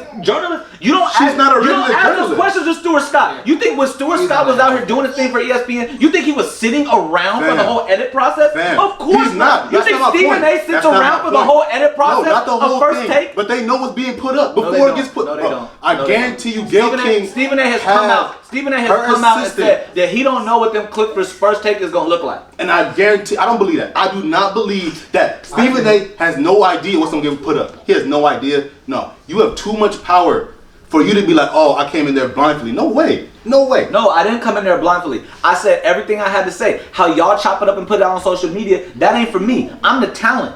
I'm the talent. I do the job. Y'all do the background. And here's the thing, what I'm saying is, look, when she drew up those questions and understanding how people dissect interviews and take in interviews, we're going to listen to that big fiery 2 minutes or whatever you say. And after that 2 minutes or whatever she said, she should have known that this is going to be the most listened to part of the interview. No, bro. Come on, bro. Steph. You're Gayle King. You say something about Kobe after he passes. Do you think that they're not going to clip that and show that over and over again? Yes. That's the most important part of the interview. This is what I'm saying. How things are put out. She knew. And how, I don't believe it. That's where we differ, bro. She got too much power. And this is what I'm saying, bro. when Stephen A, who don't got the power that Gayle King had. Okay, I might agree with you. When Stephen A's on his radio show talking about First Take and a clip that came out, and he said, I don't know how them clips come out. I know that they're gonna take parts of the show and they're gonna put it on this border with my face in it, and First Take is gonna be across the top, and Stephen A's name is gonna be across the bottom. But the part of the video that they pick is not his choosing. He is not involved in that. I get it. Stephen A is a different case, but we're talking about Gayle King. And that's what I'm saying, bro. That's what I'm saying. You think if Stephen A is not sitting around for the edit process, you think Gayle King is? That's not what I'm saying. They're not sitting around for the whole thing, bro. They leave and they get a phone call or a text message saying, "This is the clip we're gonna put up." Nah, I agree. This is the clip we're gonna put up because we can't act like she doesn't know. I don't think they know either, because I've heard like Andrew Schultz and Charlamagne have had that conversation. Andrew Schultz would be like, "What? Like you posted that? Like you really believe all that stuff Dr. Umar said?" He was like, "No, it's the clip that the Breakfast Club page sent me to post, and I posted it. I'm just doing my job. What do you want from me?" We're talking about. I get, but bro. What I'm saying is, and I'll take one of Joe Budden's points. He was like, bro, that's Love and Hip Hop 101. They can't edit what you don't give them. That's one. And then number two, bro, she just wasn't objective. It wasn't. They weren't just simple questions. Like they don't have to be simple questions. You knew that you said something that's fiery and that's gonna catch a lot of. I'm sorry, I did that in because I lost my second point. My second point was actually that. Damn, I just lost it again.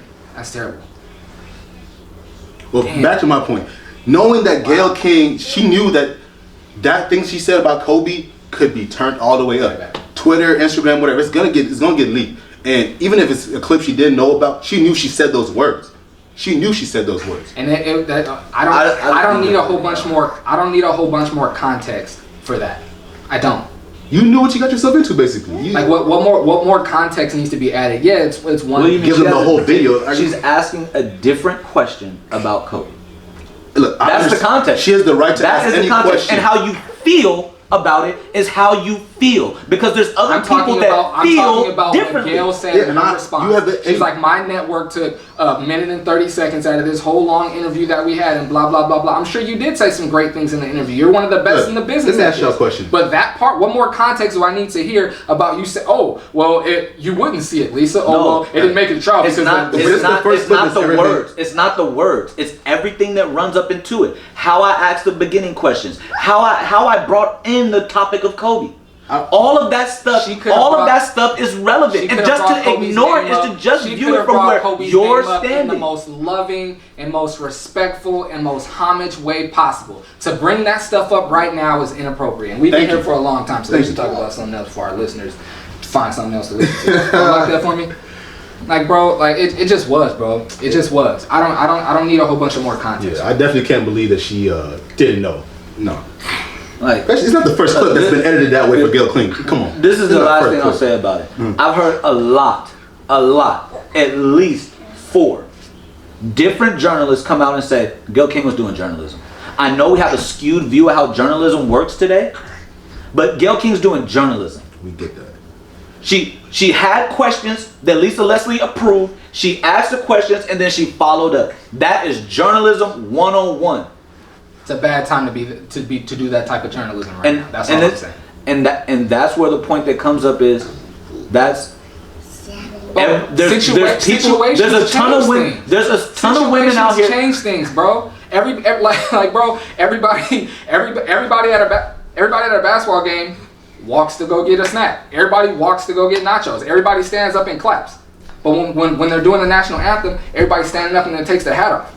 So if I go and walk to the snack bar while the national anthem is happening, you'd be like, bro, I'm just being a fan going to get a snack. Yeah, but it's a bad time for that. Totally. It's the same thing. It's a bad time for that. No, it's not. No, it's not. We stop at the... What part of that do you stop and you pay homage to? And part of that interview. What part were they supposed to stop and freeze everything that they're doing? And nobody's supposed to move. Nobody's supposed to talk. That's totally different. It's not the same. It's not the same. And people follow up. And people follow up questions all the time. You don't like it. That is your feeling. That doesn't mean that Gayle King. And that's why I said it should have never been brought up. It doesn't make time in an interview where everybody sits down and pays homage. But guess what? The example in this one is paying homage to the flag and all that BS that they say that is. That moment is for this situation is Kobe's life. So yeah, right now while we're still mourning and paying homage to his life, that's the anthem right now. So don't go and walk and get your nachos right now. Okay, I'll change the situation. Kobe's life is the anthem. You asking those questions is going to get the nachos. Right now, we're paying homage. Don't go and get your nachos right now. Wait till the song is over. Exactly. That's the exact same thing. It's not. Let me ask you it this way. Somebody takes a loved one from you. Do you want anybody talking about all the good they did? I don't want them talking at all right now. Stop playing with me. Because if they're trashing them, you're not gonna have a problem with it. No. You're not gonna be like, yo, chill out on homeboy. Somebody takes a loved one from you, whether it's a car accident, whatever it is, intentional or unintentional. Do you want people talking about all the good they did when you're hurting, when you feel like somebody was taken too early from you? Do you want somebody talking about the good that they did?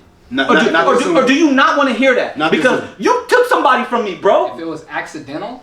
Okay, let's say it was intentional. Do I want to hear? Because that's the flip. That's the flip right now. That's the flip of what you're saying for Kobe. Kobe's gone. You're hurting. I don't want to hear about none of the bad. So do you want to hear about any of the good when somebody's taking somebody from you? I'll say what I think. I don't think I want to hear any of it. Good, bad, whatever it is. It's too soon. If you want to talk down the man, you want to talk down the man. No, I wouldn't. And we have a problem with all that. I do, and most people have a problem with all that. When one of these white mass shooters happens, it's a pretty picture of it's his high school picture, and they talk about all the good things that he did. I don't want to hear all. To answer your question, no, I don't want to hear all that good. If you intentionally took someone from me, no, I don't. No, and that's what I'm saying. That's what I'm saying. Where there's other people that are gonna be like, well, he was a great person outside of that. They're going to have a different perspective on that. They're going to have a reason why he did that. They're going to have a reason why this came about, why that incident even happened. They're going to have the person that they know up until that point, and they're going to have that story. And Gayle King's job is to get the full encompassing story of this polarizing person, even in this tough time. And I 100% agree with you outside of the tough time part. We know times are tough for Kobe's family right now. So Gayle, you want to talk whatever you want to say, I don't care. Say it 2 months from now, a month from now, I don't care. He just passed recently. To me, it sounds like that you got to beef with Lisa Leslie even doing this shit. I do. She has to take a little bit of responsibility. You said that from the beginning? She has to take a little bit of responsibility. Would you have done that? No if way. You were a journalist? No. Would you have asked those questions? Yeah. I'm not having the interview. That's the job. To be negligent of that, then I'm not doing the interview if I can't ask those questions. Do the interview. No, but that's if they told me I'm not gonna talk about this, I wouldn't knock them for it. I would respect it, but we can't sit down and have a full Kobe conversation without talking about that. You can't. You can't do it. Then for me, if I'm a journalist, then I'm not doing the interview because I'm not gonna talk about this man in that manner after he just. And that's a difference of business. That's not a thing of Gayle King coming after Kobe. You have to ask those questions. But that's what I'm saying. For me, that's a difference of how you're gonna do business. Morals. Look, you have to. So Gayle King don't got no morals. No. I'm not saying she doesn't have morals, bro. I'm not saying she was heating R. Kelly's ass up. I'm not saying. And nobody say, "Come on, fam, he on trial, bro. Let it play out." No. That's totally different, bro. That's totally different. That's totally different. What I'm saying is. Wait. Tell me how it's different. Because this man just passed. Who's celebrating R. Kelly? He just passed. He's in the news for terrible things. Wait, no. I didn't say anybody celebrating Kobe. It's not about the celebration. I didn't say anybody celebrating Kobe. R. Kelly. That's irrelevant. I'm saying there's people that are going to have a different perspective on that person. And while he's going through a trial, something tough, here's the difference. Let it play out. You're asking these questions. Why are you following up with that? Here's the difference, Steph. One family's mourning because their father just passed. The other family trying to figure out if he's going to go to jail or not. That's a complete difference. We can ask about those actions. I'm talking about the we can ask about those actions. You guys are so we can ask about those actions because you're on trial for those actions. Mike, but the trial hasn't played out. Why are you talking about the court case that I'm on trial for right now? Look. Because that's what's in the news. No, because I'm not going to answer those straight up. Because I'm on trial for it right now. That's distasteful, Mike, bro. You would answer questions in an interview that you're going to answer in courtroom? No, you wouldn't. Your support team would tell you to not do that. That's the only thing I'm talking about. Bro. You guys are so centric on one side's feelings. No. There's people that feel the other way. And I get that. I agree with you, Steph. And for them, you deserve to feel how you want to feel. This is what I'm saying. And for them, it's not bad timing. And a journalist has to toe the line between both. And that's why I think because messing up. To just ask questions on one side or to just keep it light on Kobe, to the other side, look, is pandering. And if she goes all the way negative on Kobe, to the other side, it's pandering. We know and what she has to toe that line. Steph. We could leave this topic, bro. I get it. Like I get it. Y'all think the timing is bad, and I could rock with y'all mildly on that. Steph. But a journalist has to do the tough part. Yeah, here's my last point. Ask the questions in the tough time. Bro. That's what journalism is. Here's my last point. The Kobe situation. If you want to hear about the bad, the good, whatever about his legacy, it'll still be there 2 months from now. It'll still be there 3 months from now. If Gayle King does that interview, people are gonna listen no matter what, no matter when it was. She can ask all those tough questions, whatever she wants to ask. But respect the family for now is what I'm saying. For now, just wait. You can ask whatever you want. People deserve to know. What? People deserve to know. But wait.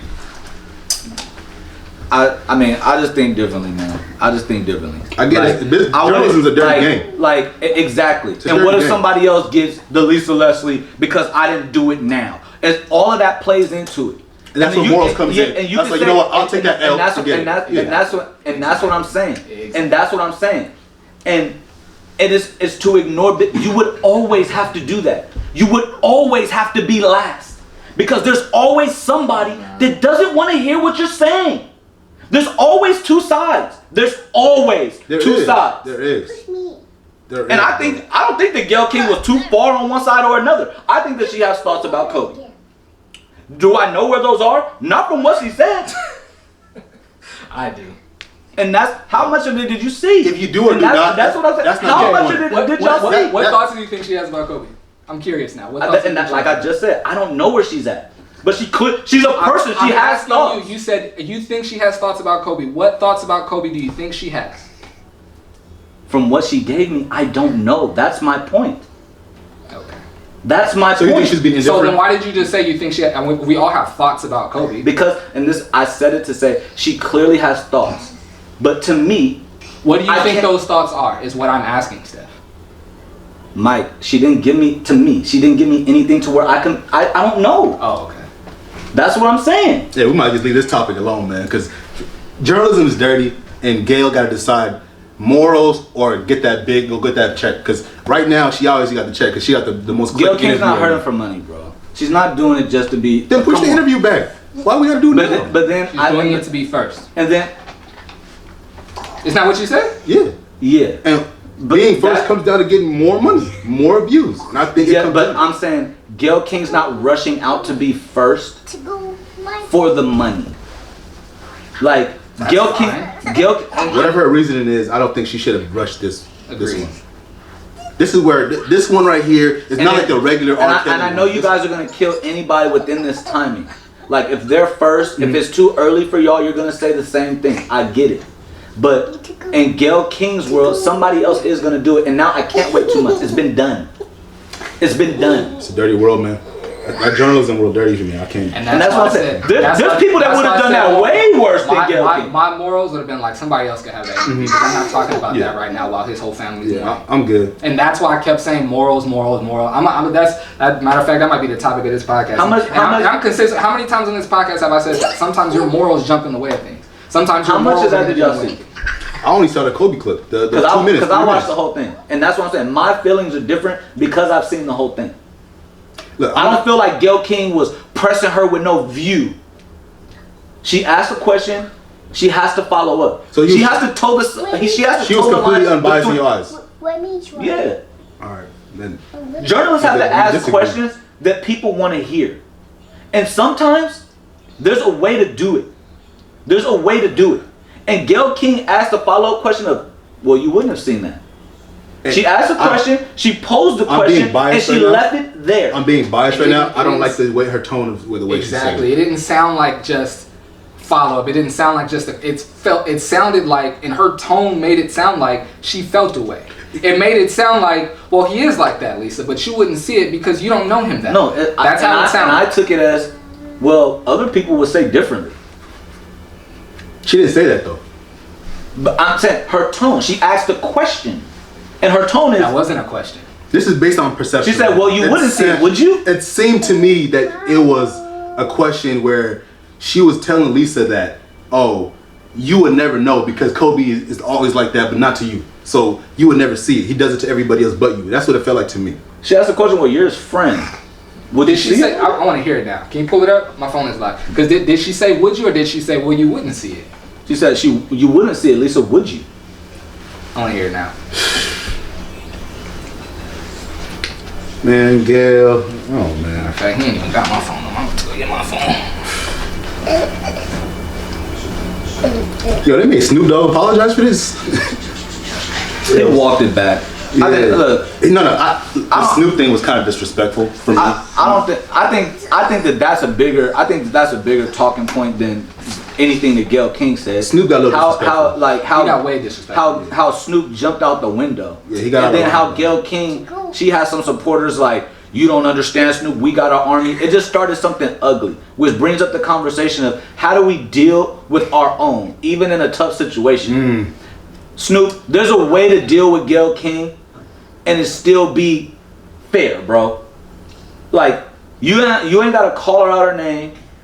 You ain't gotta do all. You could have made all them points. I thought what Snoop said, like, yo, there's people closer to your industry, Harvey Weinstein and people like that you're not asking these questions about, which is valid. But when you jump out the window and you start calling people, it takes away from what your bigger point is. It's hard to pay attention to the rest and stuff with insults. It paints us in a certain way. Like for me, when I think about what Snoop said, I don't even remember half the stuff he said. I just remember him insulting Gayle King, and that's what it comes down to. And that's what I'm saying. We're not going to talk about Harvey. We're going to talk about him calling Gayle the B word or whatever he ended up saying to her. And dog face ass bitch or whatever. That's why. That's why, Snoop. You could tear her down however you want to, but bro, the insults are gonna get in the way of your whole message, and the message is lost now. I have no idea what Snoop Dogg is talking about now.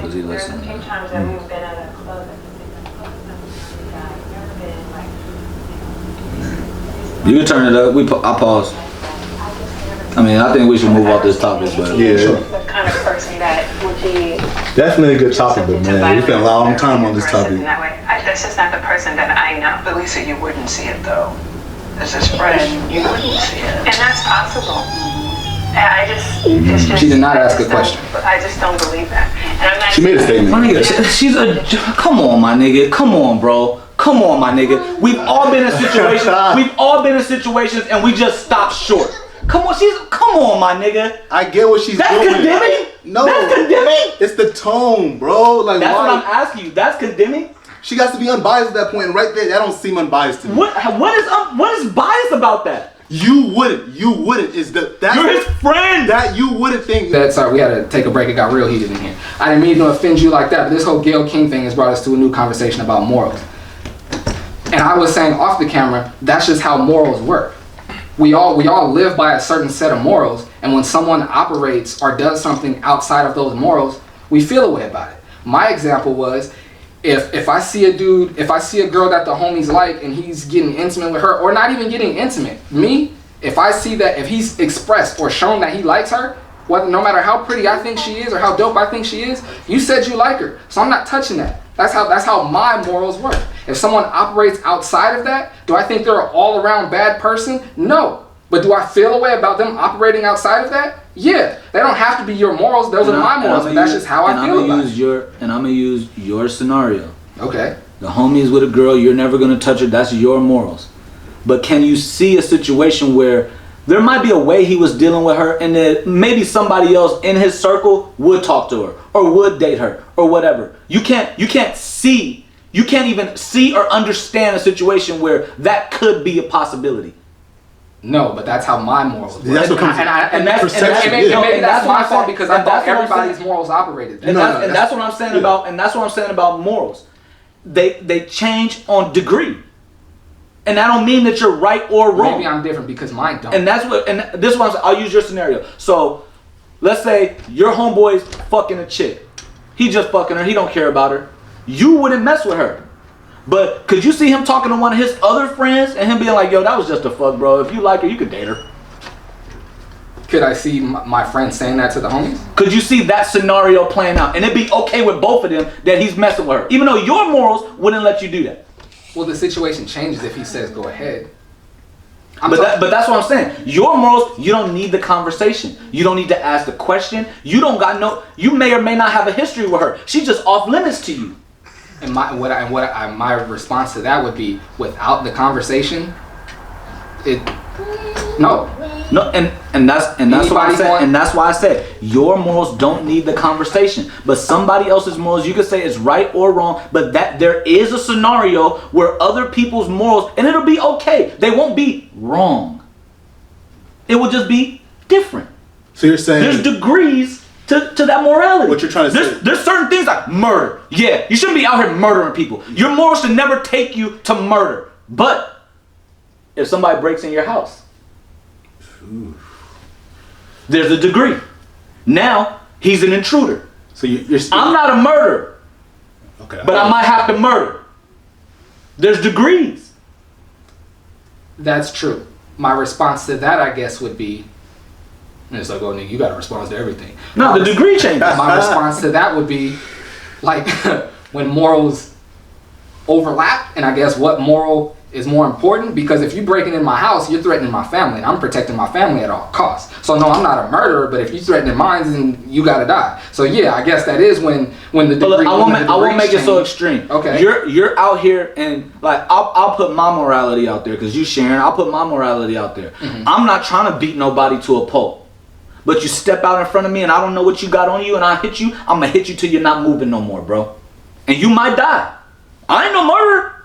But motherfucker, I gotta do what I gotta do.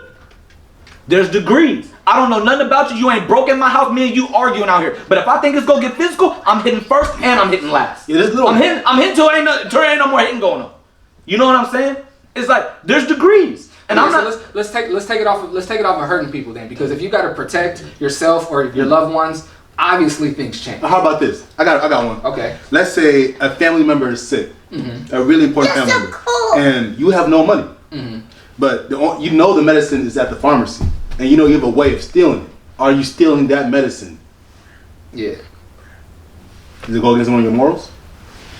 Because you obviously, I know you for a long time. Stealing is terrible, but that's what I'm saying. It's no black and white. I'm going to start with what Steph said. It's a degree when it comes to that moral stuff. It's little black and white when it comes to morals. I agree. In my job, I don't think Gayle King is going to get reprimanded at work or lose her job. No, she said she's going after her job for how they chopped her up and made her look crazy. Agreed, but I'm saying before the interview even happens, I would argue that I don't think Gayle King is going to get reprimanded or get in trouble for not getting that Lisa Leslie interview. I don't. And if she feels like she can only do that interview with asking those questions, and that's why I said for me, I'm just not doing the interview. And I don't think that she's gonna take a step down as the best interviewer, the best journalist. I don't think she's gonna get reprimanded by CBS. Mm-hmm. I don't think she's gonna lose followers online if she cares about that. I don't think she's gonna get any less clicks online if she cares about that. I don't think she's Gayle King. Yeah, we're not canceling Gayle. I don't think any of those things are gonna happen if she doesn't get the Lisa Leslie interview. I just don't. I don't think it has to be predicated on that, but so that's what I'm saying. So why is it so important for you to get the interview then? And to ask those questions in the interview? Because somebody will get it before her, and it matters to her. And for me, I don't care that much about being first if that is on the line, or if that's the bridge I got to cross to get to be first. I'm not crossing that bridge. Yeah, Mike, your and Gayle King's morals are completely different. Yeah. Completely different. And I just like. My bigger point is I don't think that there's any wrong in wanting to be first. And there is wrong when you'll do whatever to be first. And I don't feel like watching that interview, I don't feel like that's doing whatever to be first. She has poignant questions. She infers some things. I should have shown that better, but I should have told that better. But like there's journalists that I I wouldn't even call them journalists. There's people that got cameras and that talk to people that I absolutely would not want to do that. And I would say that it's wrong for them to even broach the subject, to even do the interview. Because I don't trust how they would do it. And I don't think that the way that, like how Gayle King did that is ill-timed to me a little bit. But I don't think it was so ill-timed that it's like, yo, don't do that. Like it's crazy. Like she didn't like, to me, you gotta tell the full story or you're not telling it right. That's me. And everybody's out here chronicling the whole Kobe. Everything I'm watching, they're talking about Eagle, Colorado as well. Mm-hmm. They're talking about it. They're asking those same type of questions. They're just not asking Lisa Leslie. And so to tell the full story, did Gayle mention anything about him being acquitted? Or the fact she said the case was thrown up. Mm. and she did that in a sloppy way. Her facts on that were just wrong. It wasn't that the witness didn't come to court because she refused to testify. That's not what happened. Well, that was part of it. She refused to testify because they did not have a strong enough case. How do you get that wrong, Gayle King? How do we not speak on that part though? How do you get that wrong? If you just say, come on, Gayle. She refused to talk about why. You know what I'm saying? Like with that, it's just so wrong because as many resources you have, like, Gayle, you can't get that wrong. When you look at all the evidence of that case, that girl, Kobe was wrong in cheating on his wife. There's no way around that. But when you look at that case, that girl, when they went and tested this girl, she had Kobe's and like 3 other niggas' DNA on her underwear, fam. And her coworkers was like, yeah, we done seen her coming out of mad rooms in this hotel with mad different tall, dark, and handsome black dudes. Like, come on, bro. Tell the whole story. That's all I'm saying. That's not all I'm saying. If you're gonna tell the story, go ahead and tell the whole story. If you're gonna be a journalist, I'm saying don't bring that up at all. That's be right with your facts first and foremost. Exactly. Be right with your facts. You have too many resources to get that wrong, Gayle King.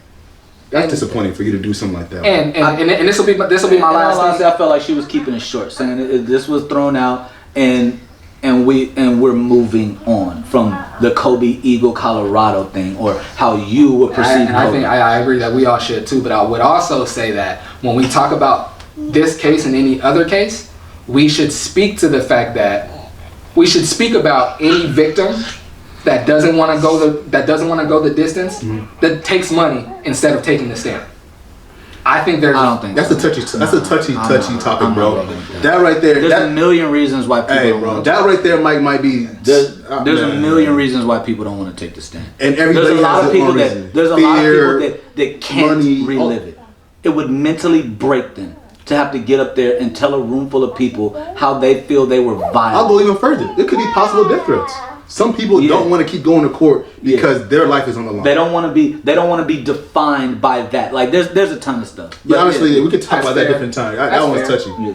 That's fair. I stand by what I said, but that's all very relevant. What's next on the list? What we got on the rundown? What's the time? What time we at?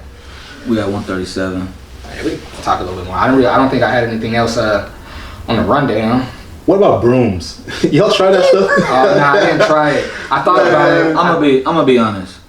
You tried it, Steph? No, you niggas are stupid out here. You niggas are stupid out here, bro. The broom will stand up any day. The broom will stand up any day. It ain't the world tilted on this day and just the brooms.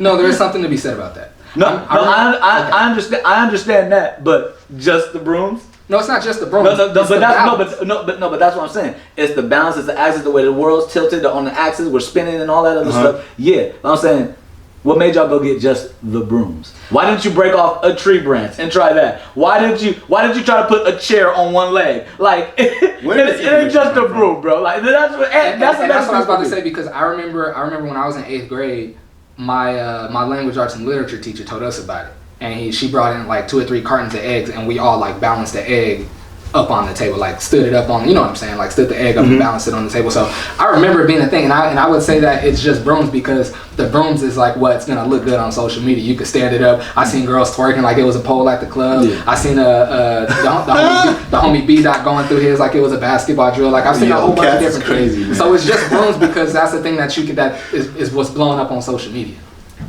I think that people, like, it's about whatever you could put on social media, like you said, and it's a clout thing. It's a race for content. Everybody is a content creator now. Everybody's trying to do content, and what's the cool, hot thing? Now that everybody's a creator, we gotta have a bunch of cool, hot stuff, right? So I'm gonna do my version of balancing whatever this is. But, I mean, we could talk about this. Did you guys read or see... Like the details are starting to come out about Kobe's accident. Should we broach that right now? Is everybody cool to talk about that right now? I personally don't want to talk about it yet. Alright. Yeah, I'm not ready to talk about that yet. I feel it. Because I made myself read it. Because I didn't want to read something. I didn't want it to be an Aaliyah situation. Where they was like, plane's kind of heavy, Aaliyah. And she was like, no, let's go. And then something tragic happened. I'm not going to lie. I've been purposely not reading. I stayed away from it until like a couple days ago. I've been purposely not reading the details because I had a big fear that it was something like that. Because one of the early reports that came out, I think the day of or the next day, was saying that like the LAPD, they told all their helicopters like, nah, nobody's going up. It's not good conditions to fly a helicopter today. And so when I heard that, I was like, I really hope, because we know Kobe ain't scared of nothing. In my head, okay, I'm gonna just be honest. In my head, watch out, man. In my head, there was a situation where maybe not the full extent of how dangerous it could be was articulated to Kobe. Okay, in my head, the pilot was like, yo, Kobe, they said, might not be at the good day for helicopters. He's like, man, we're gonna be late. We'll be alright. Like, that, and like, we'll be alright, man. Like, they do that, like, I'm putting it on me because this is what I do. Like, I'll be like, that rule ain't for everybody. They do that to keep people from getting sued and to keep kids from getting lost at work when I worked in childcare. It's a rule, but it ain't like that serious. Yeah. They do that so nobody can get sued and so kids don't get lost. And so in my head, Kobe was like, we'll be fine. They're doing that so their helicopters don't go down and so they don't get in trouble. But we're a private helicopter. We'll be fine. Let's go and rock out. And then what happened. I really hope that's not what it is, but in my head, that's what happened. I mean, we don't gotta talk about it because motherfuckers don't want to talk about it. My bad, Dor. Nah, you good, man. I'll probably. But that's not the situation. My bad, bro. Yeah, you guys got it. You know what I'm saying? This is your podcast. Go ahead, talk about what you want to talk about. Nah, let's move on. You are a guest. We ain't gonna make you uncomfortable. Nah, I'm not uncomfortable. My bad, fam. Y'all can talk about it if you want to. What was we talking about before that? The broom. Let's move on from the brooms, man. I seen a stripper fall. Yo, I wanted to put that on the list, but honestly it slipped my mind because I seen it. Yeah. I seen it just before I woke up late when Derek was picking me up for us to go to the school, and that's the day I seen that shit, and it just because in a rush I forgot to put it on the list, bruh. Yo, that fall was. They said she broke her jaw and 2 ribs. I seen it. The craziest thing about it is she was twerking still. Look, man. Hey, the worst part about it is true professional. Although, can strippers get promotion? Professional, nah. Can strippers get promotions? To what? Head stripper. You just bring them out. they take a percentage. She gotta get something, man. She's a trooper, bro. No, she broke her jaw. This is the fucked up part about it, man. Is that those girls and all of us have been in a strip club. I know that because I've been with you. I know. I'm talking about. No. Okay. The fucked up part is they don't have insurance. They're gonna eat a little bit. They don't get PTO. They don't have a plan for when they can't dance. The job's not set up for that. They bring in a lot of strippers, and I didn't know this. A lot of strippers pay almost like a rent to be at that strip it's club. like barbershops and stuff like that. I heard about that recently. I never knew that until recently. And to me, it's like, wait, she paid to go get hurt? Bro, I think they said she fell like 15 feet. Yeah, that was a long fall, bro. Like, the impact from where the person was recording it from at least maybe like 40 feet away. You can hear the impact. Let me explain for anybody listening. If you've never been into a gentleman's club, standard pole height is like 8. And most strippers don't go all the way to the top. I've seen only one. And as a matter of fact, I've been at strip clubs with a 20-foot pole. And just go all the way up to the top and slide all the way down and literally stop a foot from the ground. Send me the Addy after this one. Remember the one strip club we was in when we was in Vegas? We was sitting watching it, and this pole might have been 15 feet. No, and she went 20. To the top. That was 20. That's what I'm saying. And she didn't fully let go of the pole, kept one arm or leg or something, but slid all the way down to a split. Oh, my like, goodness. Yo, she is talented. But reading up after that, like look at that stuff on Twitter, a lot of chicks that are in the industry are like, nah, we be getting hurt doing some of these tricks. Like, we be getting hurt. Like, I feel bad for a lot of hurting your hip joint, landing in a split. I didn't know about all the stuff they gotta pay just to strip in the first place, so they might have to figure something out. I know it's a dirty game. They need a union. Strippers union? Hey, strip union. They need a union, bro. And I'm not trying to laugh at her situation, but did you see they started a GoFundMe page for her? Yeah, she got 20 bands off that. That's love. 20? That's love. That's love, bro. Man, that's love. Here, Puck. Hey, the strip club owner gotta give her a rent back for that night. That's not happening. But you know when she going to that strip club now? But this is what I'm saying. Like, they're bringing people in, and yeah, I know it's a competitive field. There's not enough. To me, there would seem to be not enough time on a pole for all the girls that want to get on a pole. You know what I'm saying? So yeah, making them pay rent, it makes sense from a business standpoint, but they're bringing people in here. It's the same reason that well-known girls go do like appearances at strip clubs. They might just get up there and shake a little ass, but they're bringing asses in the seats that are gonna throw money and gonna buy drinks. I was about to say that it's kind of akin to a barber or a tattoo artist. Like you have to pay booth rent. Like you can't just set up shop. But you're paying because you need somewhere to do that. This person is different. A barber, go bust it open in your garage. No, and there's not a bartender there. There's not certain things there. And this is what I'm saying. Like at a barber shop, part of what they're paying for is people coming into the shop. I might get some cuts out of this. Strippers are bringing people in. I know, just from what I see on Twitter, there's girls that'll be promoting. In March, I'm gonna be here. Is she paying rent to go strip there? Yeah, because she's letting people know, and people are gonna show up that night. You could probably put a % on how much she's gonna make for you that night. And so you know what's funny? They also take a percentage of what they make at the end of the night, which I didn't know either. You gotta pay rent and they take a cut after you make a $1,000 or something. The strip game is dirty. That's wild. So I gotta pay you twice. Dirty. Come on, man. That's a business I would never want in. I had no idea. I ain't got the heart for that. I might tip more next time, but now I actually don't want to. They might take that money. So how much of this you keeping, baby? That's gonna depend. Show me the numbers. Let me see the contract. What y'all working with? I'm trying to help you out. It's a handshake deal. It's a handshake deal. Some shaking going on, but I don't know about the handshake deal. But yeah, like her situation is not for prayers up. I don't remember her name. I saw the fall. I read the little story. I saw that they had the GoFundMe page, and I'm totally forgetting her name. Yeah, she's okay now. That's good. That's good news. Yeah, okay. Broken jaw and 2 broken ribs. As okay as you gonna be. How okay was you after your surgery? Okay, but if you give me $20,000 after I break some shit, I might be okay. So it's a different story. I feel you. I'll be better. I ain't get 20 bands. I'll be better than I was, but I still ain't good. What injury after 20 bands? Yeah, she said now this 20 bands gonna have to stretch me because my jaw broken and my rib fucked up. I ain't gonna be shaking. This might be the best time to invest that $20,000 outside of stripping. She says you about to go back to school. That's what she about to do. Had a random open your own strip club, mom. About that whole. It is do what they was doing to you. That's dirty. Dirty game. Bring it back up, something we already finished talking about. But I'm just thinking about when I said like, oh, they took the money instead of going to court.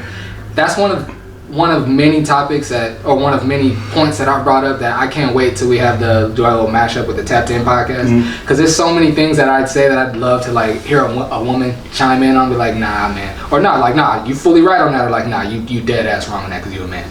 We got to make that happen. I don't know if they even still want to, but no, they do. We got to make that happen. Both of them was just over here the other day chilling with white people. Talking about Ashley and Ashley, yeah. Okay. I see Ash doing big things. Got the write up online. SD Voyager. Shout out to you, Ash. That's dope. Yeah. Shout out. Doing the thing. I think I posted on the FamilyRoom page. Okay. You know that I did. I don't know, but I know I reposted it in my story. Yeah, I posted it on mine too. You might have to check that out. out. I'm gonna go repost it. Yeah, Ash and Dion, they super cool. Yeah, for sure. Shout out to the Tapped In podcast, man. Y'all go listen to them. Check them Potter's Pod. Sure. Shit. That's all I had. I had the Kobe details, but we ain't broaching that. Before that, that'll be a long convo, and we coming up on time. Yeah, we looking like a 3-hour pod. We'll talk about that. Let me see the list real quick. I did have a question I wanted to ask you. Why I can't remember it right now. Oh shit. Yo, on the random today, I went to Peterson's Donuts right here. Why do places charge like $1.75 to use your card?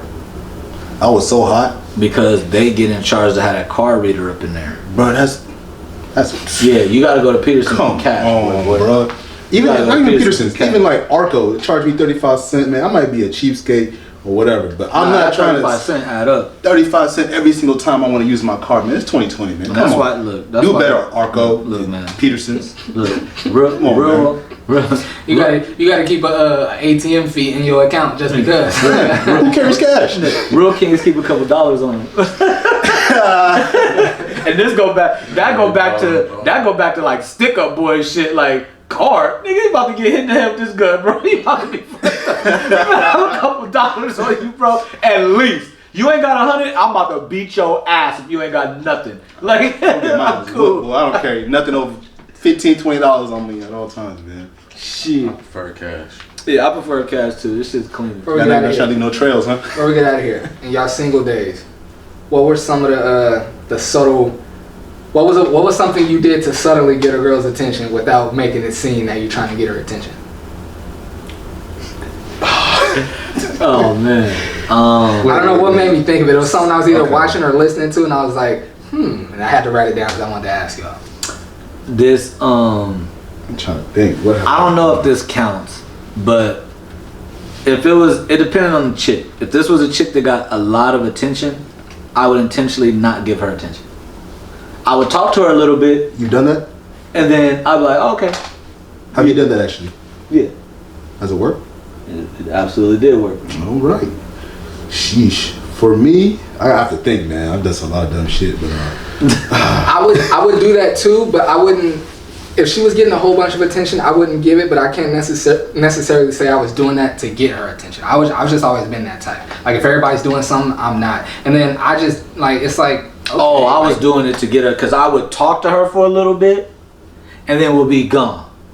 And then when everybody else is talking to her, like you know how it is. You might be in a house party. It might be one or two dudes in the vicinity of a chick. She know they trying to holler. They know they trying to holler, and they're trying to be seen. And I'd be on the other side of the room after I done talked to her, and then at the end of the night, be like, "Oh, where was you at?" They'd be like, "What you mean? I was right here." "Oh, really?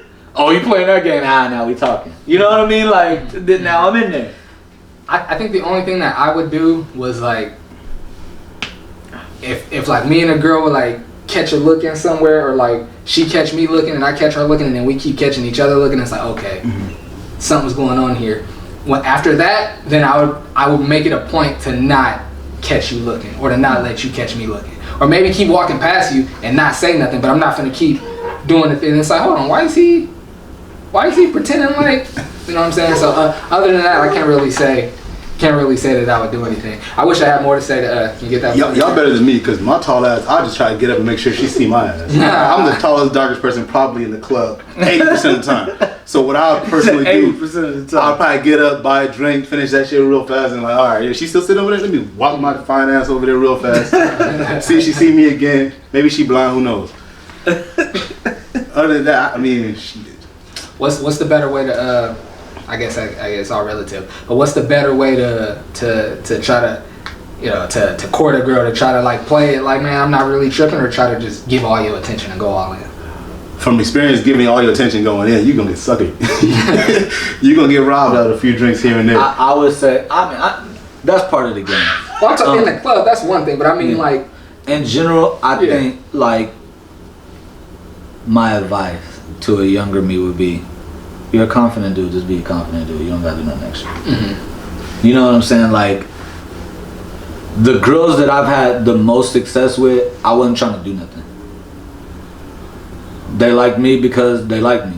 I've also never hollered at a girl that I haven't known for a year though. That was what I wanted to bring up. He was texting me about the pod. He was like, do you really? That's really how you feel? You ain't never gone out nowhere with the intention to take something home? I don't believe none of y'all. Nope. I've never done that. I don't believe that. I've never, ever, not I've one. never Mike, gone no out. way. I've No never way. gone out. And my Mike, sole come on, purpose man. was to take something home. I've never in Not my one life. time. I've Not never one- taken how about anything this? home. Okay. So I definitely didn't set out to do I've it. never taken anything home, because that's just irresponsible. All right, let me throw it out the You been window. out and you get something popping in the But one the night and goal you is never to talk to her? smash this girl that you're trying to No. know. Not one time. Not even just trying to smash her a week later or 4 or 5 days with later. the intention No to way, smash. Mike. I've never done it. So you're just going out to dance every single time. To have a drink and to dance, yes. I don't believe No, that, bro. and to flirt with girls. But never was in my head, I'm gonna take somebody home tonight. All right, how about this? Let's say you flirting with that girl and she's giving you the signs that she may want to go home with you that night. Then it'll happen. But I'm saying I didn't that's leave my wrong. house. Yeah. I didn't leave my house, and that was the goal. Has it happened? No call But back. wait, Yes. Has it happened? It might Yes. sound really misogynistic, but what's the point of flirting with that girl? Why were you flirting with her in the first To place? play the game. Just to play a game. Man, Don't you was say, trying I to take gotta her get down. something. You was trying to take her down. Come on, man. Am I realistic to the point that it probably could happen? Sure, yes. But I'm saying I've never put my clothes on, took a shower, got fresh, and was like, I'm hitting something tonight. I've never done that. Never, not once. What about on a date? I've done that on a date. Yeah. That was my whole point. And I've never done that on a first date either. Oh, no. I've never done that on a first date. I don't believe you on that either, man. I know you for a while. I'm a respectful guy. I don't know about that. Right? You're trying to throw dirt on my name. I'm a respectful guy. I can't be the only one dirty in here, man. Somebody got to tag me. Come on, man. I've never done that. Come on, Mike. I've never gotten dressed Dor and gone said out. he tried to get an in the park home run. Facts. I'm trying to slam dunk. As soon as I walk in the club, like, yo, I see her peeping me. Let me be all the way clear. Have I gone out and met girls and something happened that night? Sure. Have I gone out and flirted with girls and got numbers? Sure. Fan. I may have even gone out with the intent to get a couple of phone numbers, maybe even a few phone numbers, but I've never gone out and my goal was to smash something that night. I'm gonna keep it a bean with you. I've never done that. You could call it confidence or whatever you want. To me, I'll call it fear. I was too scared to get a random pregnant, and I was too scared to get something off of somebody. So I'm like, I'm definitely not meeting no chick out here and banging her out tonight. I gotta get to know this chick. We in the club. She definitely. I gotta get to know this chick. Now I see how you move. I'm like, I can see you doing this with most niggas. I'm not fucking with you like and that. See, Dor, I gotta give you more of me where I got my game from too. I want to make a game like that, but most of.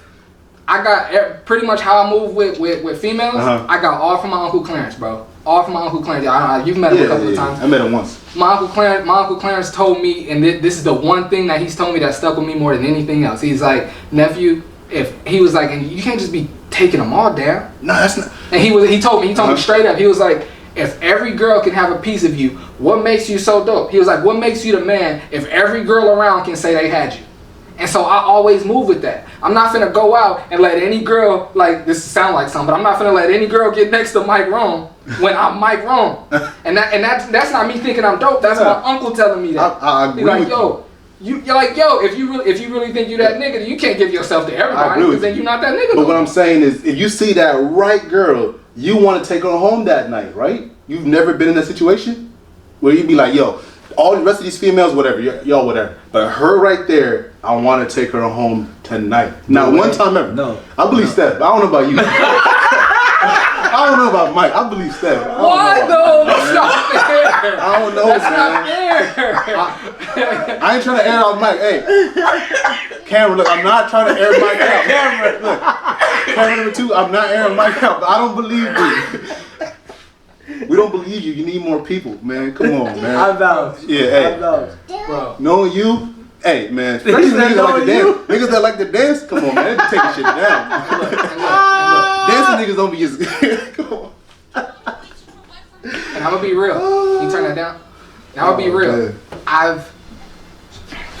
I've been in a spot and I've seen a girl and it was like, I'm talking to her, I'm dancing with her, I'm not talking or dancing with nobody else. She's the baddest one in here. That's where I'm gonna be. But I never said, forget all of y'all, I'm smashing her. Not right away. What about like a week later? Sure. Okay. But we're talking about that night, what I put my clothes on for. Okay. Yeah. Do I expect to meet girls? Yeah. Do I expect some girls to think I'm attractive and want to give me their number? Sure. That sounds cocky too. But yeah, have I expected it a few nights? Sure. But I've never gone out and been like, I'm hitting something tonight. And just to clear my name, folks out there listening to the podcast, I am not a dog. Clean it up. Just want to let y'all know, there's times I do go out with that intent, like some of us do. Not all of us have done in the past. You know, I'm not doing that no more. But what I want to say is I'm not a that, savage. As a matter of fact, let me look in the camera and say this. I'm sick of saying previously, of course, I'm married, or everybody know I'm married. Y'all all there. Baron, stop please. Y'all all know that. So when I talk like that, it's obviously in the past tense. I'm not gonna say that every podcast. Everybody, I'm gonna say this for the last time. Right? I'm very happily married. I love my wife to death. When I talk about those situations, I'm talking about past tense for clarity. Ditto. Same here. I am not a dog. But yeah, back in the day, listen. There was times I'm going out for one reason and one reason only. And there's times I want to go out and just dance and have a drink and hang out with the boys and just chill, be around good company. But you know, realistically, there's men out there that do go out for one reason only. Oh yeah, for sure. I was once part of that party. That is the more, I would say, normal to be approach. Clear, I've definitely gone out like, yo, I'm finna get me some numbers tonight. Like, I've definitely done that. See, and I was always like, I'm about to go out and I'm definitely about to be on some ass tonight. I'm definitely about to be on said that some before chick. too, but I've never said like I'm finna hit something tonight. See, my thing is I'm gonna be on some ass and probably take one home after. I appreciate the honesty, but They I'm out being here honest too. shaking That this. wasn't me. They out here wasn't shaking me. his tail, and I'm gonna be right behind the thing. Yeah, I'm taking tail feathers home tonight. What you about, Yeah, I'm not what that you about dirty, to play people. for us to get us up out of here, man? Yeah. About to play my boy Six Lack. This Six Lack. Wait. Time out. You said 6 lakh. You mean black? No, nigga. That's how you say it? Yeah, his name is Six Lack. I thought old. his name was Black too. I thought he just spelled it. I used to call him 6 black. Like, Nah, that's wild. he says his name is Six Lack. Six I don't know. Black? You know, I don't be knowing about these new niggas. But speaking of new niggas, who I've been listening to a lot, only because, like I said, I liked his interview. So I was like, let me check him out. YBN Cordae. Oh, he's nice. Yeah, He's super dope. I'm just nice. now listening to his album. yeah, I'm just yeah. now listening to his album. He don't even He's super fit in with this new Not at era all. of rap. He actually And rapping. I could tell that by his pull up episode with Joe Budden. I was like, this nigga's a little different. And to be like, just like Joe said in the thing, his name, he was like, he got initials, like he got YBN in his name. I'm not finna listen to him. I mean, it's like the kind of like some of the other dudes. There's like 3 YBN dudes or something. Yeah. It's like, and that name, it's just that name is so, I guess you can't judge a book by its cover, but that name is so like, it just doesn't match up with him and his subject matter. But then when you know what YBN it stands for Young Boss Niggas, it like, that makes more sense. Yeah. You know what I'm saying? Yeah. So that's me judging a book by its cover. But anyway, Shout out I've Cordae. been listening to YBN Cordae. He's dope. Yeah. I like him. Shout out to Cordae. I like him. East Atlanta Love Letter. Everybody. I mean, people should know this. Loaded Gun by Six Lack or Black. It's playing already? Yeah. Show. Family Room Podcast, episode 34. I'm Mike Rhone. Stephon Room. Dor Tut in the building with us. Thanks for joining us, Hey, brother. no problem, man. Appreciate He was y'all trying to make having me, it happen for a minute. man. Hey, Dor was acting like he was too shy to come through the podcast. Hey, I was shy, man. We finally came. You and see did it. why? I got a lot of stuff to talk about, man. Hey, we appreciate your contribution. We Yo, gotta let do me this know. again. I'll come over anytime, you know what I'm saying? Sure, work something out, you know what I'm saying? I'll be the estranged brother that can come on. And see, we supposed to have a podcast with the homie Jesse. We was gonna have a podcast, or I'm sorry, a segment on the podcast where every week we kind of just come in here and talk about the good, the bad, and the ugly of married life. Since me, Steph, and Jesse is all married, we know Jesse a busy man. He got his own stuff going on, so it's hard to get him in here. But that's a segment that's gonna happen. We got to come up with a dope name for that and everything. Where we pretty much just talk about how dope our wives are, how much our wives been frustrating us lately. That segment has got to happen. Yeah. But anyway, like I said, Family Room Podcast, episode 34. Thank y'all for rocking with us, man. We out. Holla. It's been real.